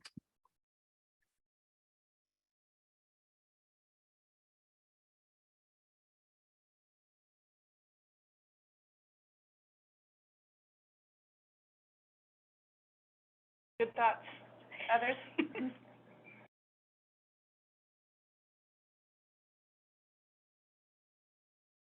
I was thinking, as to your comment on avoiding conversion and small acreages, I mean, avoiding conversion is a way you can make the conservation or staying in forest management of small acreage possible, because they could be consolidated, or they can do a, you know, say a land trust can acquire, you know, like I'm doing a transaction for an 80-acre parcel, you know, a small one that's connected to others has a value because of the contiguous forest land, so. And the By struggle avoiding then, conversion, you're protecting that. Yeah. and the struggle is, what if it's important to you, but not necessarily your neighbor? Yeah. Yeah. Or who might be in a different place and not want to put their property under a conservation easement. I was thinking about thematically about the fact that the Forestry Plan for Oregon, starting out with value statement, and Ben, I think at our last meeting, we were talking about the OFRI materials that they presented about, you know, data on what small forest land owners are managing for, and the fact that when thinking about the Forestry Plan for Oregon, values include some of those considerations. And I was thinking we could reflect that a bit in our annual report, but also we've done in the past, like at the actual Board of Forestry meeting, a situation where there's a presentation by me or someone else of the report, and then we've had like 3 or 4 people talk. So it'd be interesting having a little bit of a focus on that in the talk, where people say, this is my land, these are the things I manage for it, this is how it links to the values that I see in the draft of the Forestry Plan for Oregon. So maybe an anecdotal way of you know, providing some entertainment on topic to the Board of Forestry when we make our presentation. Like to add in, making the presentation, I feel that we need to compliment ODF staff that's been here working with us, providing us the venue to talk about the subjects that we've been talking about. To me, they've done an outstanding job in interfacing with us and providing us the links to information and updates that's ongoing within ODF. And I feel that would be appropriate to address to the Board of Forestry. And I also, you know, like the information being provided on the new forest products plan and all of that. And the challenge is addressing the small class woodland owners. We talked about this over and over. And there is no simple answer because of the diversity of those owners. And in many cases, they have no interest in what we're talking about at this table. Their backyard is their forest lands, and that's what they look out on, and that's all they want to see. And think about logging it possibly. They deal with an issue if they have a windstorm or something that comes up to impact that land, but typically not an aggressive or portfolio planning. And usually it's a small acreage. It can be, 5 acres, 10 acres, 15, 20, 25 acres be in the backyard. So it's not something that's going to have intensive forest management on it as a plan. In many cases, you'll find that those properties that they have purchased or had their house built on, purchased from those, I call them timber pimps that run around and buy small real estate and sell it for the market value and then put the back on the market to sell it as fast as they can. So it's a cheap deal. And when you get that and you build your house, you probably look over a clear field. Maybe if you're old enough, it's 5 years and 10 years and you watch this tree grow. Not into a management process because of the age class of the timber. That's how I got my.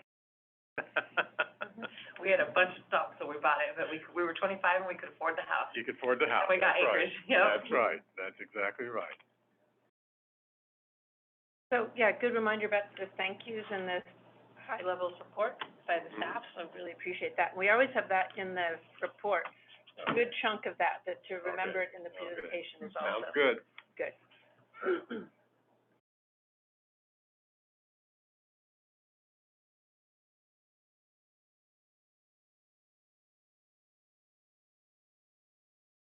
I feel like, we usually talk some of in the annual report about, resources that would be useful, and this ends up being, every year, more out in the field, stewardship foresters to support more technical assistance, better, outreach, and resources on the website. It's worth reiterating that, I think, because it's just a constant. We could maybe make that a little more specific to for this year.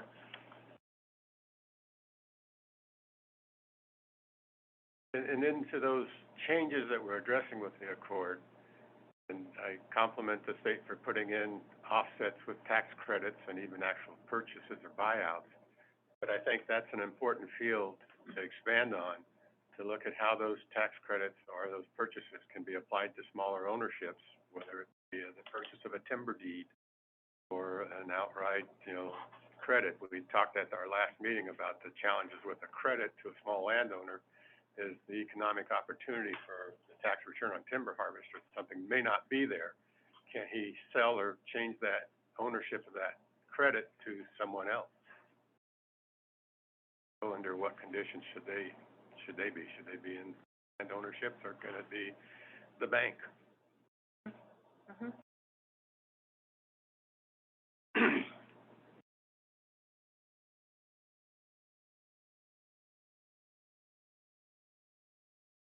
Kind of a change in the last years, having been at our Yes. kind of the board.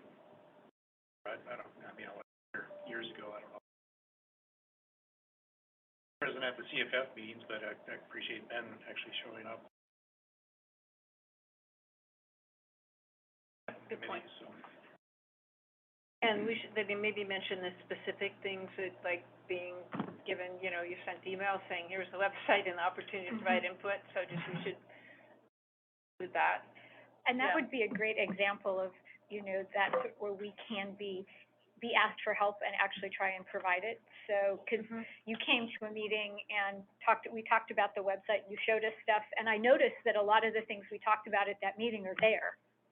So I did actually notice that you paid attention to us and implemented some of those things, and that's actually awesome. So there can be a nice symbiotic relationship, I think, between the committee and ODF, where we are asked for help.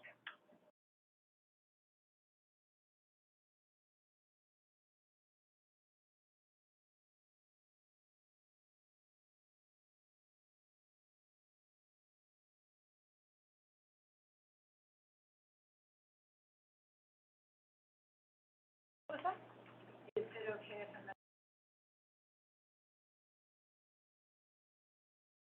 Oh, she wants to know. Yes, you might not be heard, if you want to come, Teresa's interested in making a public comment.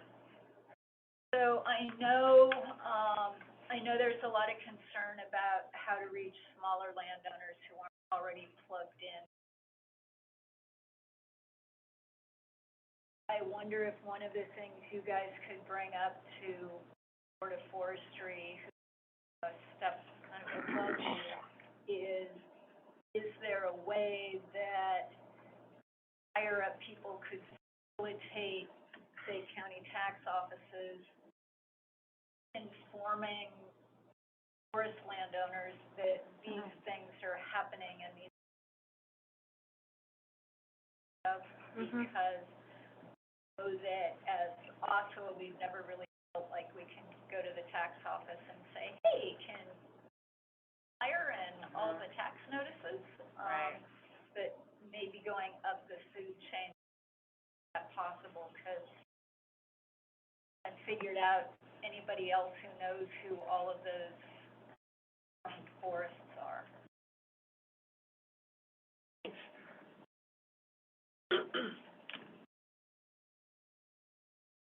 Which reminds me of a thought of, about interagency action, which is not really relevant to this committee, but as a note that I think, especially like Forest Legacy Program links to other agencies, and I'm sure general work, like agencies would you say you interact the most with? Like, oops, sorry, you just had a bite of cookie. But anyway. No need to answer that question. Supposed to be Wendy, I would brainstorming here, say remember. extension is a big link in that category with small woodland owners or agricultural Yeah, yeah. because they have a network in the statewide communities that interface with the public on all types of issues.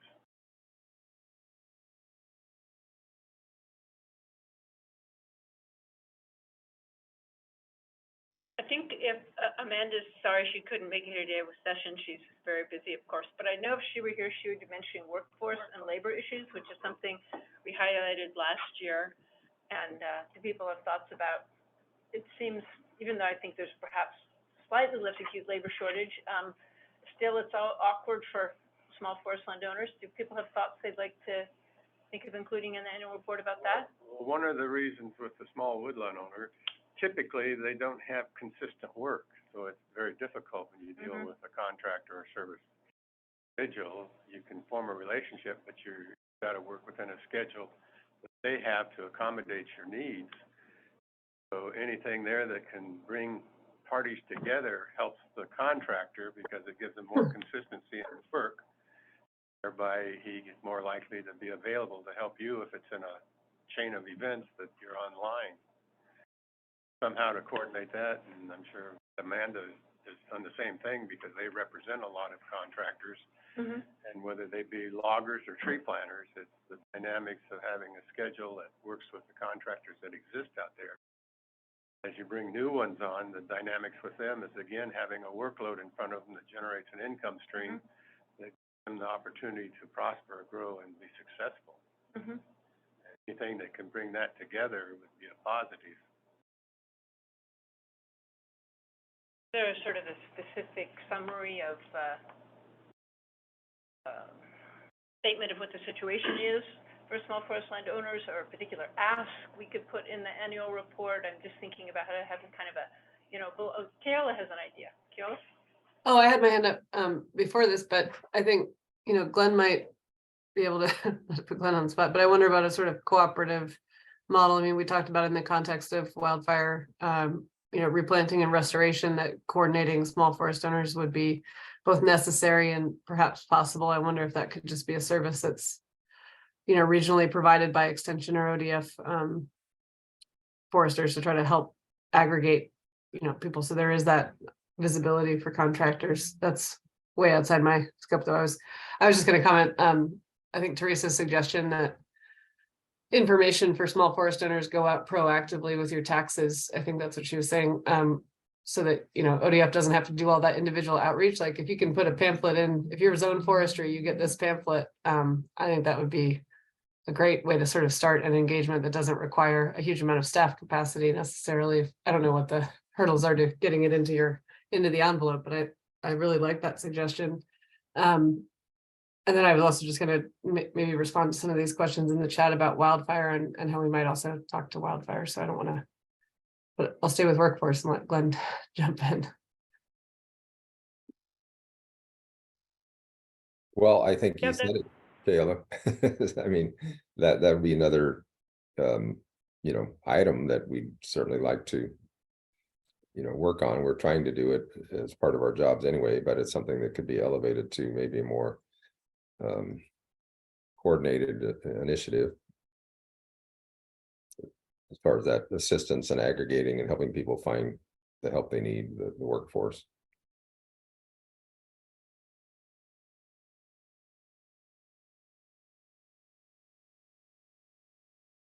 I can't see, oh, did you want to say something, Kate? Go ahead. I was just gonna say, I can't see what's in the chat. Are there questions people are raising? It was from previous, so. Oh, sorry, I thought, I mean, it's talking about wildfire and, you know, just the need. Well, I think Russ was asking about wildfire management in the riparian, if that would be allowed, as, you know, mitigation work under the new rules, which is a good question we should respond to, but I was also just thinking about wildfire and resources for small forest owners. I'd love to be able to echo, you know, the appreciation, I mean, across the board for ODF and the work that they're doing, but I think particularly to echo the need for this wildfire mapping, if it's not risk mapping, I can't remember what the word you used was, but that's important and that we see the value in that. I wonder if that would be helpful to the agency, and also hopefully it's a program that would be accessible and utilized by small forest owners who are often in the wildland urban interface. Yeah, members have follow-up thoughts about that?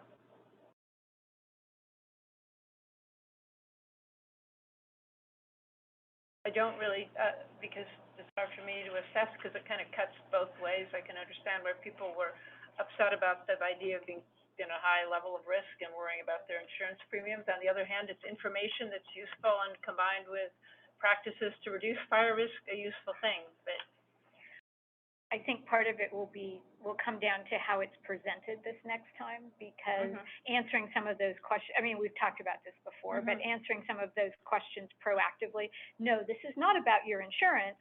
This is about information for you, and it's opening up perhaps avenues to assistance to get work done on your property. That is not how any landowner I know read that map. We read that map as, you're telling me something else I've done wrong and something else that's going to cost me more, or maybe lose me my insurance, which is, those are very, very different things. And, you know, and ODF got put in a horrible position because, I mean, I went to those rules meetings sat in on them, and everyone kept bringing up that this was going to be the response of the public, and they were like, but that's not the scope of this. And it was like, and then it all blew up. But yeah, but getting some of that information and jumping out ahead of knowing what, and that could be areas where we could be good sounding boards for presentations of information. We can put on our crankiest small business owner hats, and, you know, the most suspicious or whatever of the government coming in and telling you something, and kind of practice some of that, you know. Which, I don't know if that's part of our report or anything. Yeah, no, I'm but- trying to kind of think about, like, because taking some notes about what we might put in the report. I was thinking, like, in terms of the fire aspect, we could say, have a statement noting the hazard map and the fact that that needs to be linked to assistance and mitigation measures and opportunities. And I'd like to say, I'd put it in the context of future hazards. It's not just fire. Windstorm comes through and blows down a hillside, you've got a problem. So I think it needs to be more broader than just the fire issue, but any of the potential hazards that we can face in our forest. Is that something that, I mean, that right now, I thought the hazard map was just a fire hazard map. It was under 762. So it's like Specifically fire. statutorily. And it wasn't socialized, back to Kate's point, it was supposed to be a planning tool. Right. And that was not very well community. But it became an economic tool when the insurance companies got a hold of it. Yeah, And then, Saw the. then that message got lost too, because the insurance division stepped up and queried all the insurance. folks.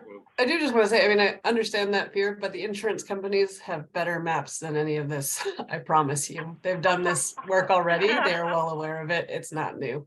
And so I think that's part of the, you know, the problem with. That was part of the part of the PR issue was that, no, that isn't what this is for. And your insurance already was taken away. I don't necessarily want to continue having to be the poster child for fire survivor, but I do think the reality of people are still dealing with post-fire realities. Those don't actually go away in 1, 2, 3, 4 years. So it doesn't have to be as big a piece as it has been, but that being aware of that impact on certainly the smaller woodland owners too. Would it be possible for the committee to make a comment on whether it's like anyone's benefited from the various funding programs, from mitigation and going forward? So perhaps a lot of the funding is for, but in terms of salvage and thoughts on programs that have benefited anyone on the committee from that? We do. We haven't gotten anything, so. So, we might eventually, but. I think most of the programs that we've talked about have been mitigation, right, fuels reduction. And I know that, like, Maurizio often talks about that in his community efforts. Probably an update on seedlings, because I know I've heard about people getting seedlings. So. That again, Well, and that could be another gratitude. Glenn and Astria and all the SFOs, or all the Stewies and stuff that have made that work.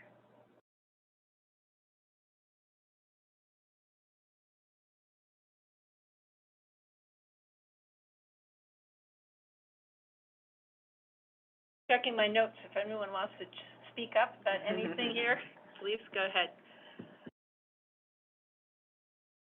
I had, like, for the seedling program, talking about challenges, accomplishments, and future. That's an ongoing project. So I think rather than just saying, oh, it exists and thank you, it'd be nice to have some specifics. So I've reached out to Glenn about that in the past and hope to do that again.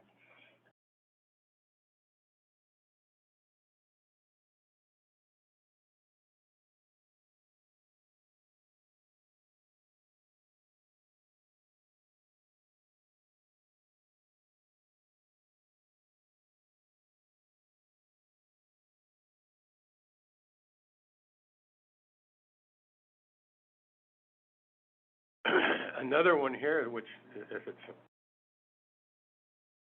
cool to do and not out of context, is with OFRI facing some significant legal challenges at the legislature that could reduce their budget by 2/3.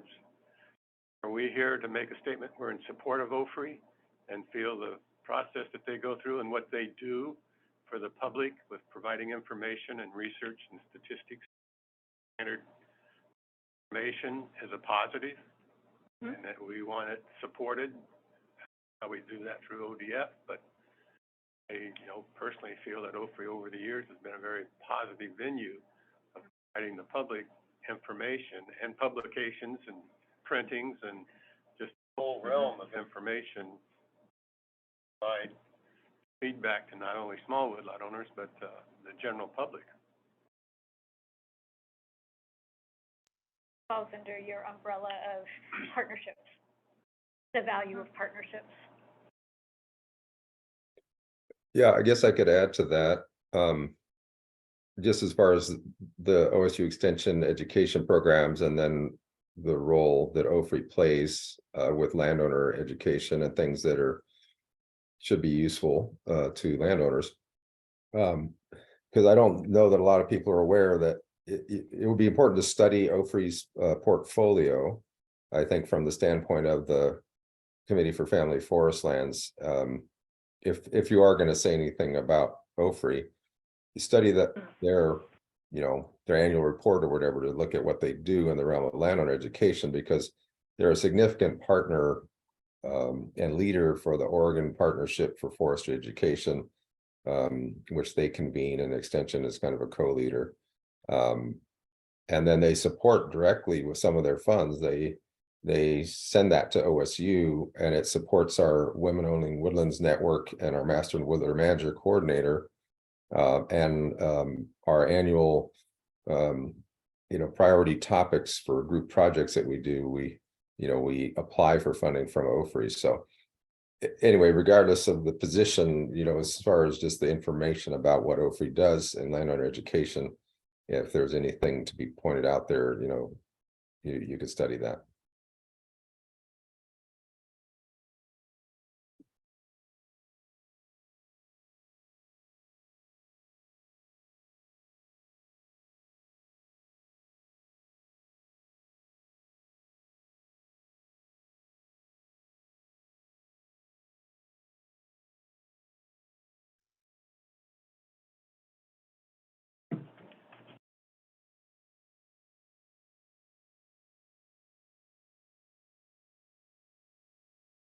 I thought that after I mentioned earlier in the Forest Legacy discussion with Amy Singh, maybe reaching out to her and thinking about having a component of the report be an opportunity for that working group to, present sort of I was thinking like just a freestanding paragraph that they want to present rather than our, particularly curating it or anything, and maybe offering them a moment to say something.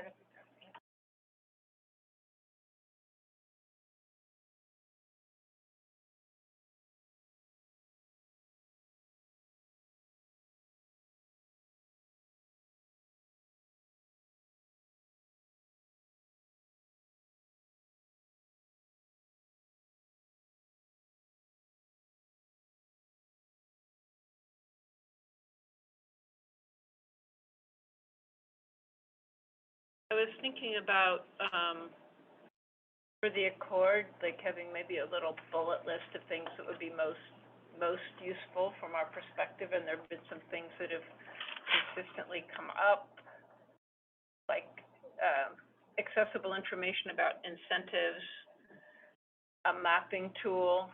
We talked about that, and we talked about some of the challenges of what mapping tool, a DV mapping tool, and so forth. And also stream classification aids, and I think that links to needing to have people on the ground, especially in the stream classification aids. But we could aim to have something like a few bullet points of things that, as a group, have talked about and I think useful under the Accord. Kayla? Oh, I was gonna say, I like that suggestion, Wendy. I might add, if folks agree, I still think those, like, what are the economics, some case studies would still be useful. I think that's something we talked about. If people, I can't see everyone's expression. I don't want to, if it's not useful, let's not do it. But to me, that's always felt like a piece that would be illustrative.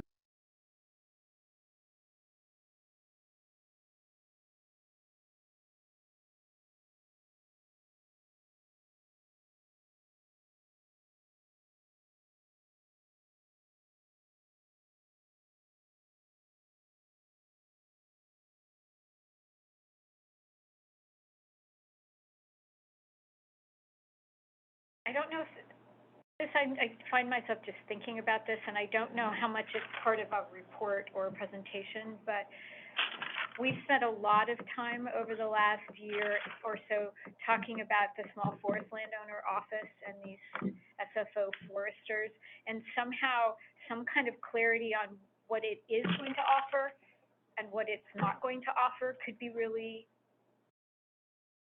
helpful in some ways, because that might help us figure out, because it's a limited number of people. I mean, I know that it sometimes feels like ODF can do anything because everyone's like, oh, and the agency will do.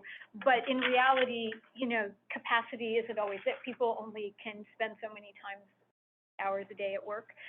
And sort of that knowing what you can expect from that office, what's fair to expect and what's maybe not fair to expect, and therefore where can other partners come in and fill in some of those gaps. Because I remember when we first started talking about it, we got all excited about all the myriad things that office could do. But in reality, that isn't the case.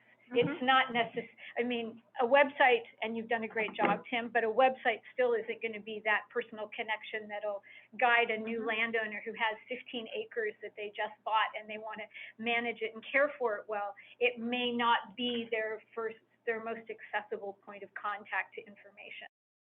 But maybe then, back to partnerships, I guess. How do we expect the right level of things and help guide people to realistic expectations, and where can we be helpful in meeting some of those gaps? Because there will be, can't not be. That's why we do need partnerships.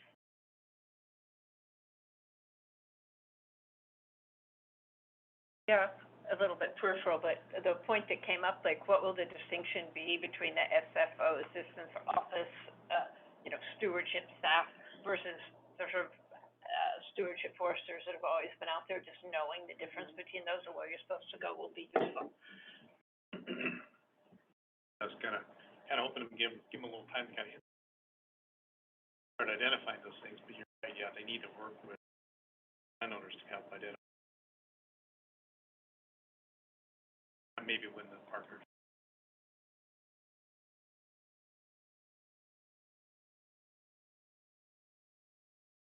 But we have had that discussion. I see my other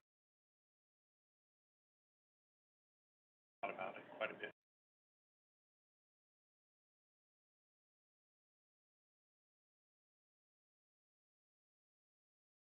Comments from anyone virtually or in the room? The thing I haven't come back to is who wants to raise their hand and work on it. I was thinking that I'd be up for like doing a first draft just based on what we had before, and I would just want to say that I would present the first draft because it's easier to discuss things sometimes. You can rip it apart and not have a single word survive, but I think it still sometimes helps facilitate something to say, all the things I don't like, here's what I want to say. So I would be happy to present a first draft sort of with, a free for discussion first draft, and I would think that like between now and our June meeting, maybe we could talk 2 or 3 times and come up with something to present to the full group in June. Have any hands raised on that issue? Yay! You keep looking at me. So. I know. The person who I know is like an English expert, is like a communicator person. Like, I thank you so much. I know she has lots of books, so. I think I did a lot of looking stuff last time too. So we've got Wendy, we got Kate. Others want to raise hands? I'm looking at we have. We're the only ones at the table. Well, that's true. We're a little slim. Maybe I'll send an email out afterwards saying that, asking for hands up, because I'll do that. Okay. Well, that might be one that at our June meeting, we actually make sure it's actually printed out and people, and spend some time that we can actually scribble on it and do all of that. Good point. I mean, I like everything. Next step is we have something for people to be in the packet for this meeting. Although, have a draft that can be sent out to members of the CFF before the June meeting, so people will have a good chance to mark that up and add their suggestions and reorder and whatever. Yeah, okay. And then for all the people who didn't actually do that, have printed it out and have it sitting around the table and go, Sure. We're gonna spend the next 30 minutes and everyone's going to write on their piece of paper. So I'll send an email out asking for volunteers in addition to Kate. 2 hours down. 30 minutes in the, Okay. That was our discussion of the annual report. As a reminder, we will be looking at a draft in June and then aim to present it in September. And the next item is CFF members and succession. In particular, we're thinking about this because Mark Roman is dropping off. And I don't have thoughts, maybe do you have thoughts about how this would normally be handled, or recruiting someone, or? Yeah, so the first part is to actually get out there and start recruiting, finding someone. So he represents the industry. So but we'd have to replace it with another industry individual, so I don't know if there's any works with continuing part of it. Working on, I got 3 other. I'm trying to remember, like, I think I had the charter kicking around, because the charter states, like, what, industry, or is it a particular size company or something like that in terms of? Can't get more than a certain, oh, no. Forest land owners. Not specify any further. Right, okay, so just. Somebody from, I don't know, if somebody from like Starker, they're such a great, both family owned, but. There's that one lady, I wish, I can't remember.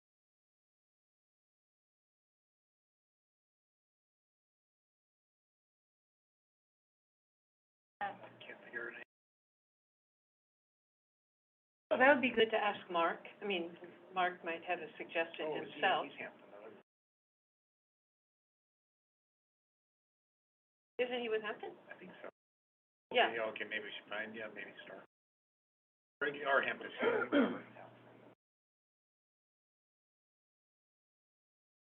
replacing. Just thinking of ideas Oh, yeah, for people. Starker would be a good one. Do we want to try an east side industry?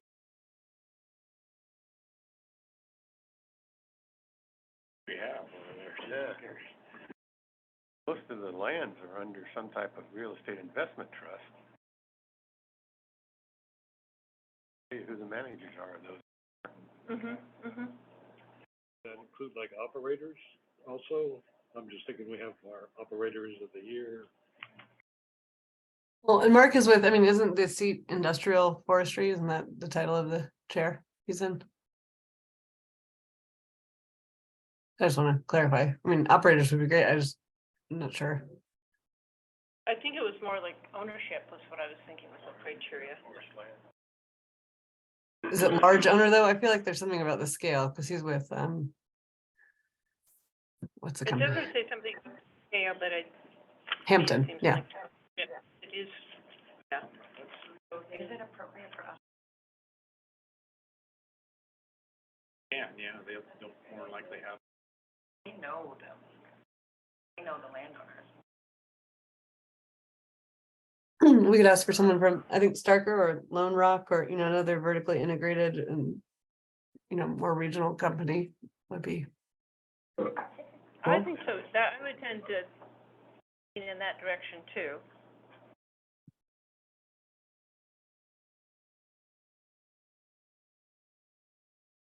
Yeah. Well, maybe we should ask Mark. We've raised it here, so if the department has ideas, let us know. And then members of the committee can kind of think about it a little bit further. We have some time for this, so.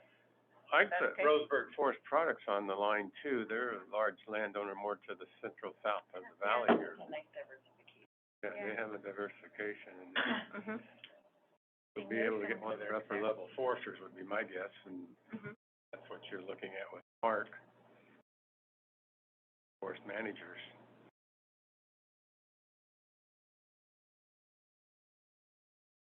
From Roseburg.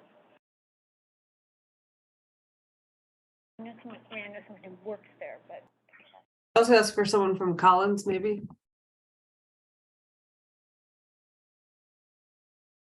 Yeah. Diamonds, too. Oh, Green Diamond's a good idea. Mm-hmm.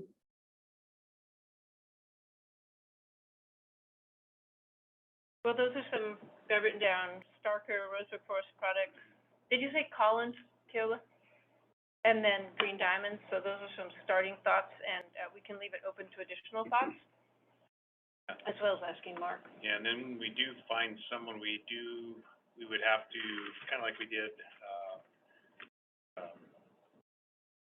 nomination, we'd have to put it forth to the Board of Forestry.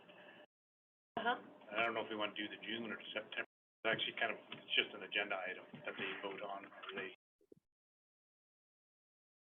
Yeah, it's funny, to me, it seems a little more organized to do it in June if we can, because most of our terms are like June. We sort of made the exception for that. So maybe try and find something out. Yeah. Okay.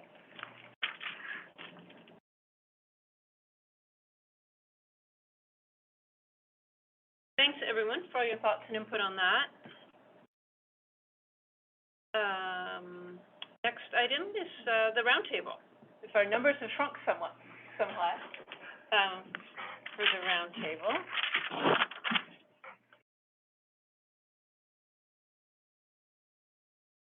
The manual version, Mm. if that's helpful. Is this the right time? Mm-hmm. So Keith Baldwin, who's our expert, one of our experts, many experts, said that an electronic version will be posted on ODF's webpage after the June board meeting, and approval of rules changes to be effective July 2023. Sometime late summer or early fall, a newsprint will be published with inclusion of Chapter 30.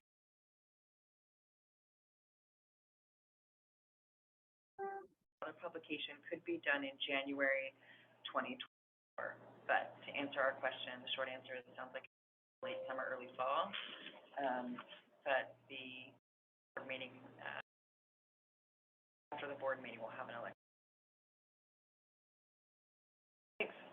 That reminds me that when Julie had to leave early, but she left a couple comments for me for the roundtable. One is just mentioning the tree school ongoing. She mentioned a program called Train the Trainer with a partnership for forestry education, and she said she'd be happy to brief us on that at the next meeting. And then she mentioned something, I'm not quite sure what this is, the illustrated manual of ODF rules, which I think must be a separate manual from the one you're talking about that's done by Ofri. Yeah, it's commonly called the coloring book or the, Yeah. one that every logger has in there. One that every woodland owner has in the, yeah. That looks like the Accord report. Oh, wait, the Yeah. other one is, I'm sorry, I have the wrong one open. The Hold on, hold on. manual of the, It's usually a The Oregon spiral Forest bound, Practice yeah, Protection Law? the pretty one, yeah. yeah, It kind of makes, I it's just the tried to print illustrated this. version. yeah. That- Anyway, she said that is ongoing, and again, she can report back on Yeah, that. and it's on their website, if you go to the But website. that's the old one. Yes, Mhm. yes, yes. Yeah. Yeah, most of us have them now. Yeah. I know it's in process because she was presenting on it at Tree School Coast and handed out like a binder of information to folks that was kind of like, so here's the, it's like, it's in kind of rough draft form. So I know it's, but I mean, it's still waiting for the final, Yeah. their final little pieces and. We were just talking about it one, and,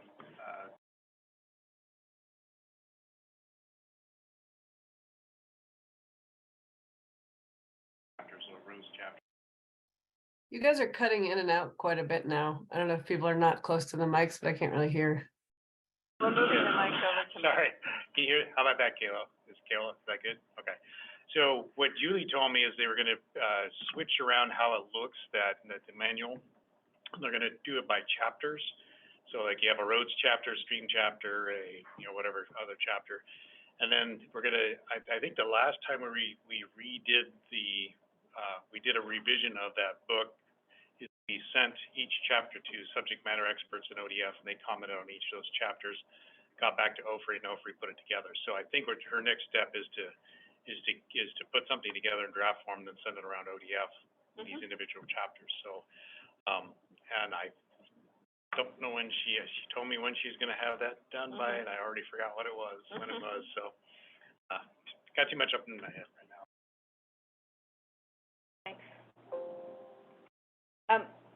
We can take other general roundtable topics, but we're gonna save a little time here to talk about the website for people who had time to look and comment on that.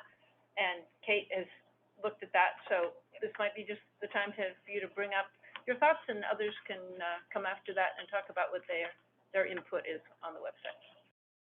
Well, obviously, it's still a work in progress, but it's actually, I mean, really, wanted to reiterate, I think you've done an awesome job onboarding a lot of the information we gave you last time. Right now, that small forest landowner office is under hot topics, but obviously it's not yet, it doesn't populate in one of the regular first links that you come up with under forest resources.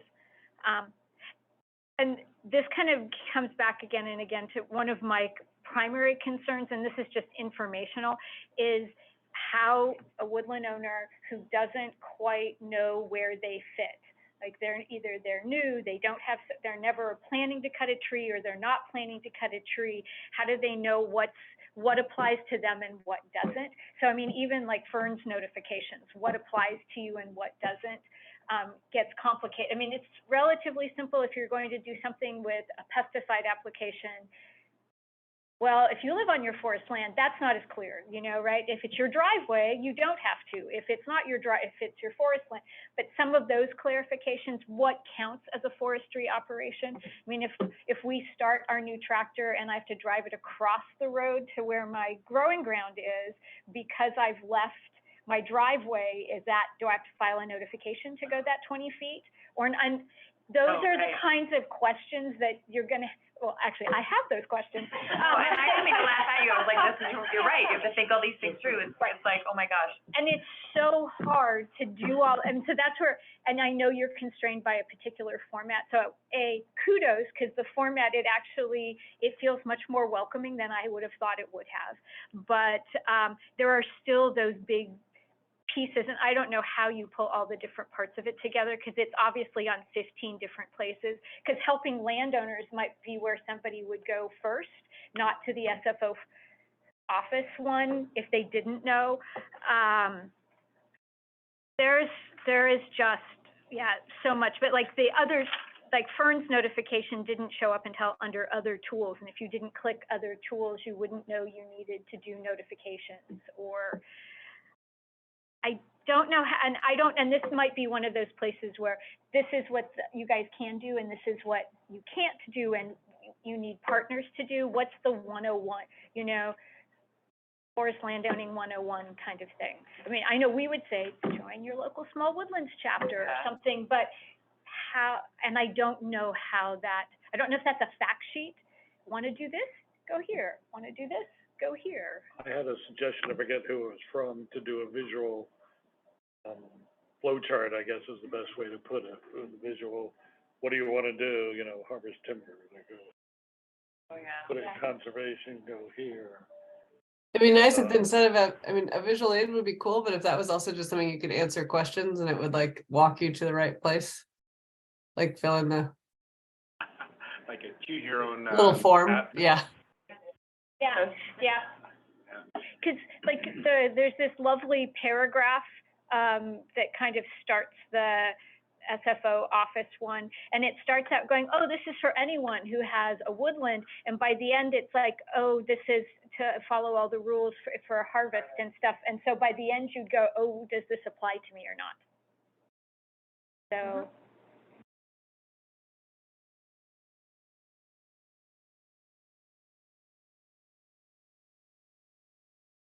And I think that's a good point. One thing I find is a lot of our stuff is geared towards people who are gonna harvest, because that's who we regulate.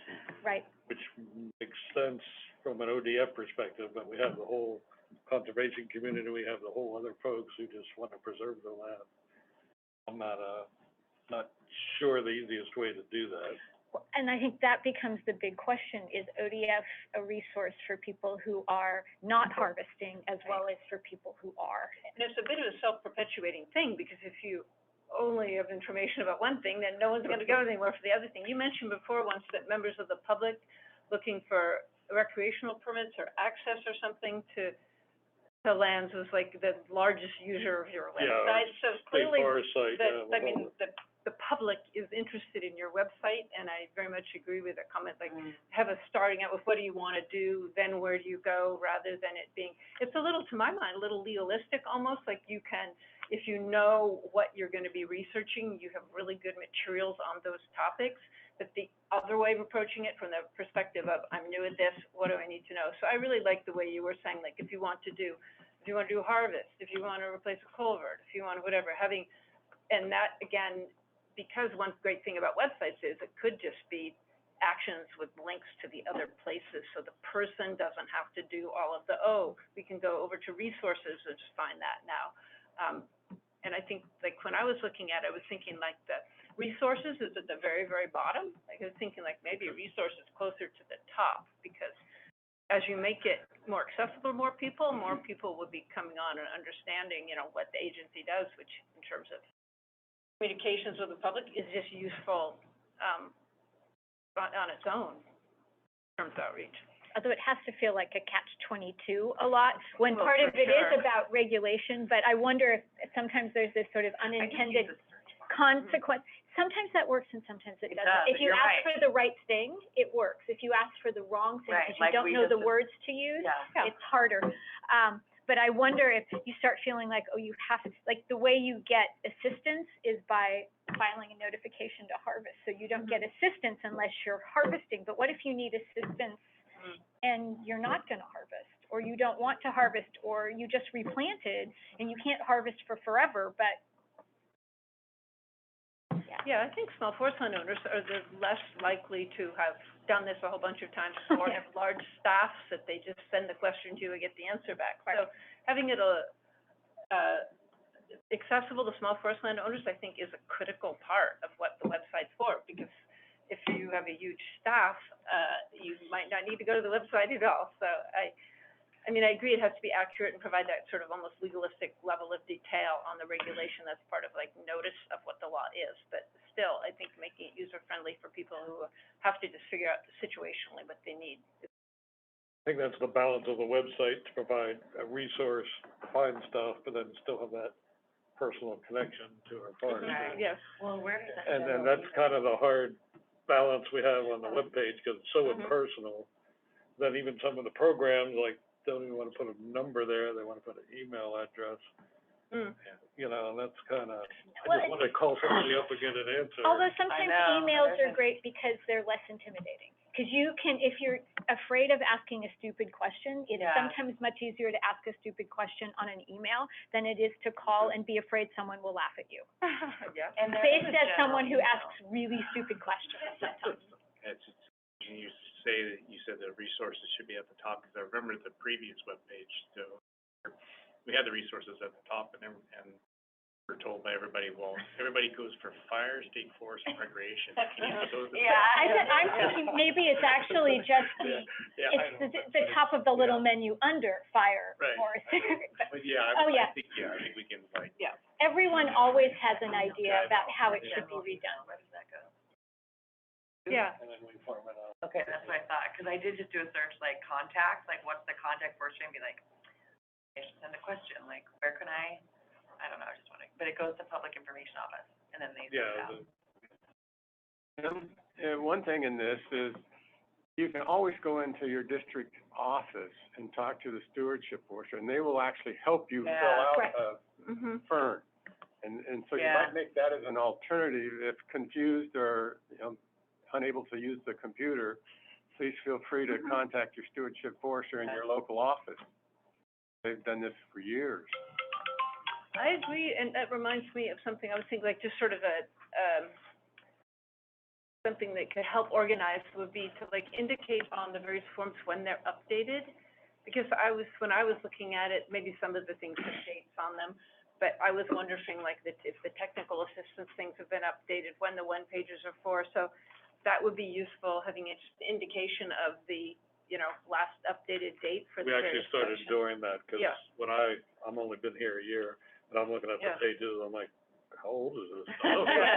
Yeah. So there's no, current as of whatever the date. Because there was. We already started to do that, some of the stuff that I've been doing. And another thing is in terms of just fielding, like people are like, oh, great ideas, like, it might be useful, like, just to have your sense, like, these are the 10 things I'm planning to do, like, looks like you did your one pagers first, they're really good and high quality, so, yes, but then just saying, like, this is the order of when we're getting around to these various things, and probably your list of the 10 things will include, well, if everyone has to do things in a certain order, not all at once, so that could be kind of useful in terms of some of your places where it just says pending or, coming or something like that, to give it. I think we did that on the Yeah. SFISH page, it Mhm. has holders for the application. Yeah. There's no link there yet. Yeah, and in some ways, like, having somewhere an indication of what you are working on, what the Oh, I priority see. will be, and then when it just says pending or whatever, say, Coming soon, expended, something like that. possible delivery date, not to be a commitment, but give people a sense of it. and expect something. And we really appreciate this feedback, because you're our customers, you know, we do it in a void sometimes here. Focus, so I really appreciate Kate's comment that you actually made changes. No, you really did, and Yeah. So it's like, yeah, because that's frustrating when you ask for input and back and it doesn't happen, so we're really trying to make a conscious effort to make it work for everybody, so we appreciate that. And it's also frustrating when you do work on something and nobody notices, so that's what I was trying to say, thank you. Because one of what was the other one, the small forest landowner, the grants that we were part of distributing was one of those fire resilience kind of thing. I thought that didn't have money left, but it was one that came up still. This is the 5 million, the Yeah. ones that, Yeah, I just, That was under the 762, under 762. and I think it didn't get funded. yes, I think that's my Yeah. memory. Did it? Huh? Did it? Okay. It always seems a little wasteful to come up with a program and then just Get rid of it, yeah. fizzle Well, out. and then Yes. a bunch of them are still going on with the money from. Yeah, so I think the small Forestland owner grant, the one I'm talking about. But it was 5 million, and I thought it got funded in like 3 or 4 million. So there's gonna be another funding cycle? No, let me check on that one, because you're on it now. And it's more that those are the kind of things where someone goes, hey, that would be a great program, I'd like, how do I apply for that? And then, oh, it doesn't, yeah. Yeah.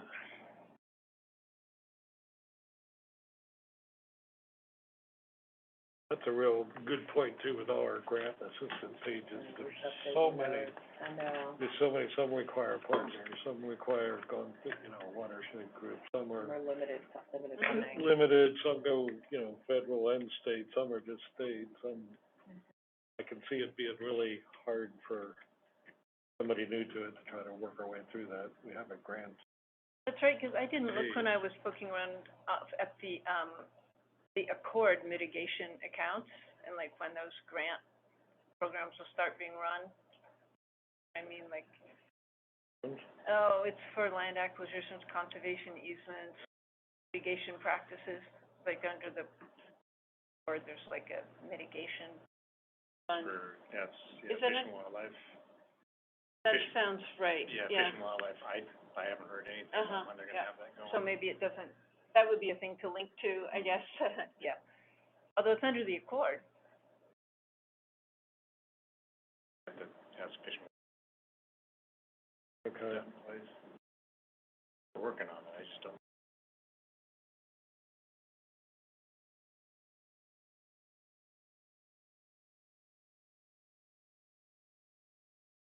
Go ahead, like, so different agencies then will have their own separate Accord, like Wildlife will also have on their website, like the Accord things, and that will show up under their menu, but definitely hope that there will be some cross-linking between. I was gonna say, short term, that's probably the best we can do is link to each program. Yeah. At least have the links in one section, because it's Yeah. gonna be so hard to try to get multi-agencies and translate it to a paragraph or two that people can understand. I don't know, I think just linking back and forth is a way to let people know at least, oh, there is another program, but it's not under ODF, it's under the Accord, but it happens to be under Fish and Wildlife. It's that kind of way to get past that barrier. Other website comments, anyone? Well, maybe had to drop off. What time is it? 5 minutes after 2. Thank you. I think we'll move on to, but there was a good discussion of the website. Thanks for his letting us sort of present our Christmas list or whatever to you. So thank you again for all your work on it.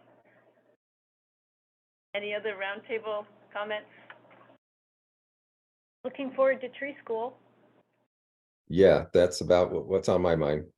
Looking forward to tree school, and thanks ODF for all your support there, and look forward to seeing everybody that makes it. Hope the snow doesn't go too low. We do have one more thing to show you. I don't know if Yeah. you're up there, the Oregon website. Ben had mentioned it, so we want to make sure And where was that document he was showing us? Is that, It's on there.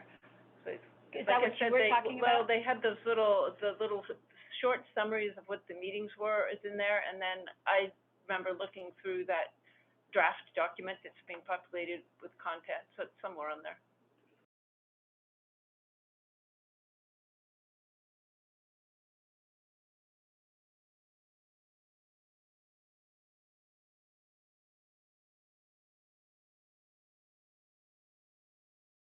Okay, right there, yep.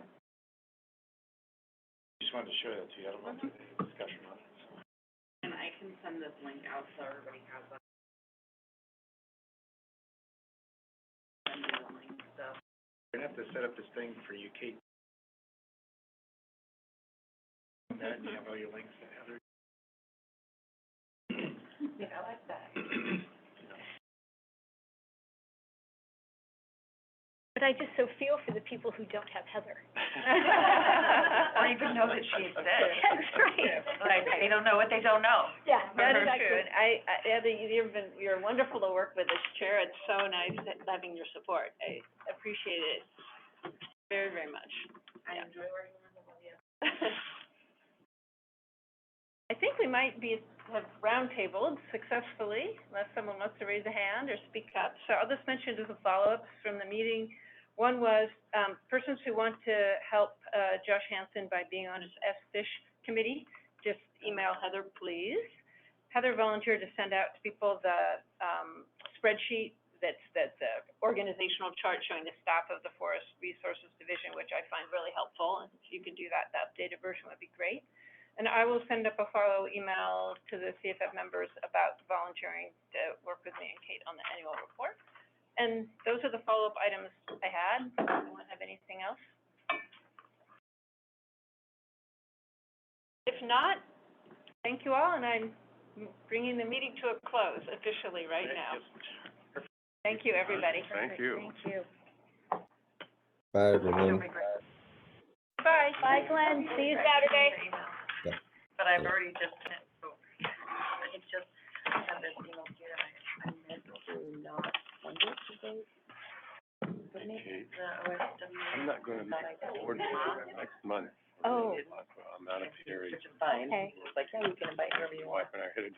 But I didn't need to ask him, he's gonna share it. Oh. Speaking, I meant to Thanks ask you again, Mike. internally. Okay. Yeah. But I did email Nate, You I was off to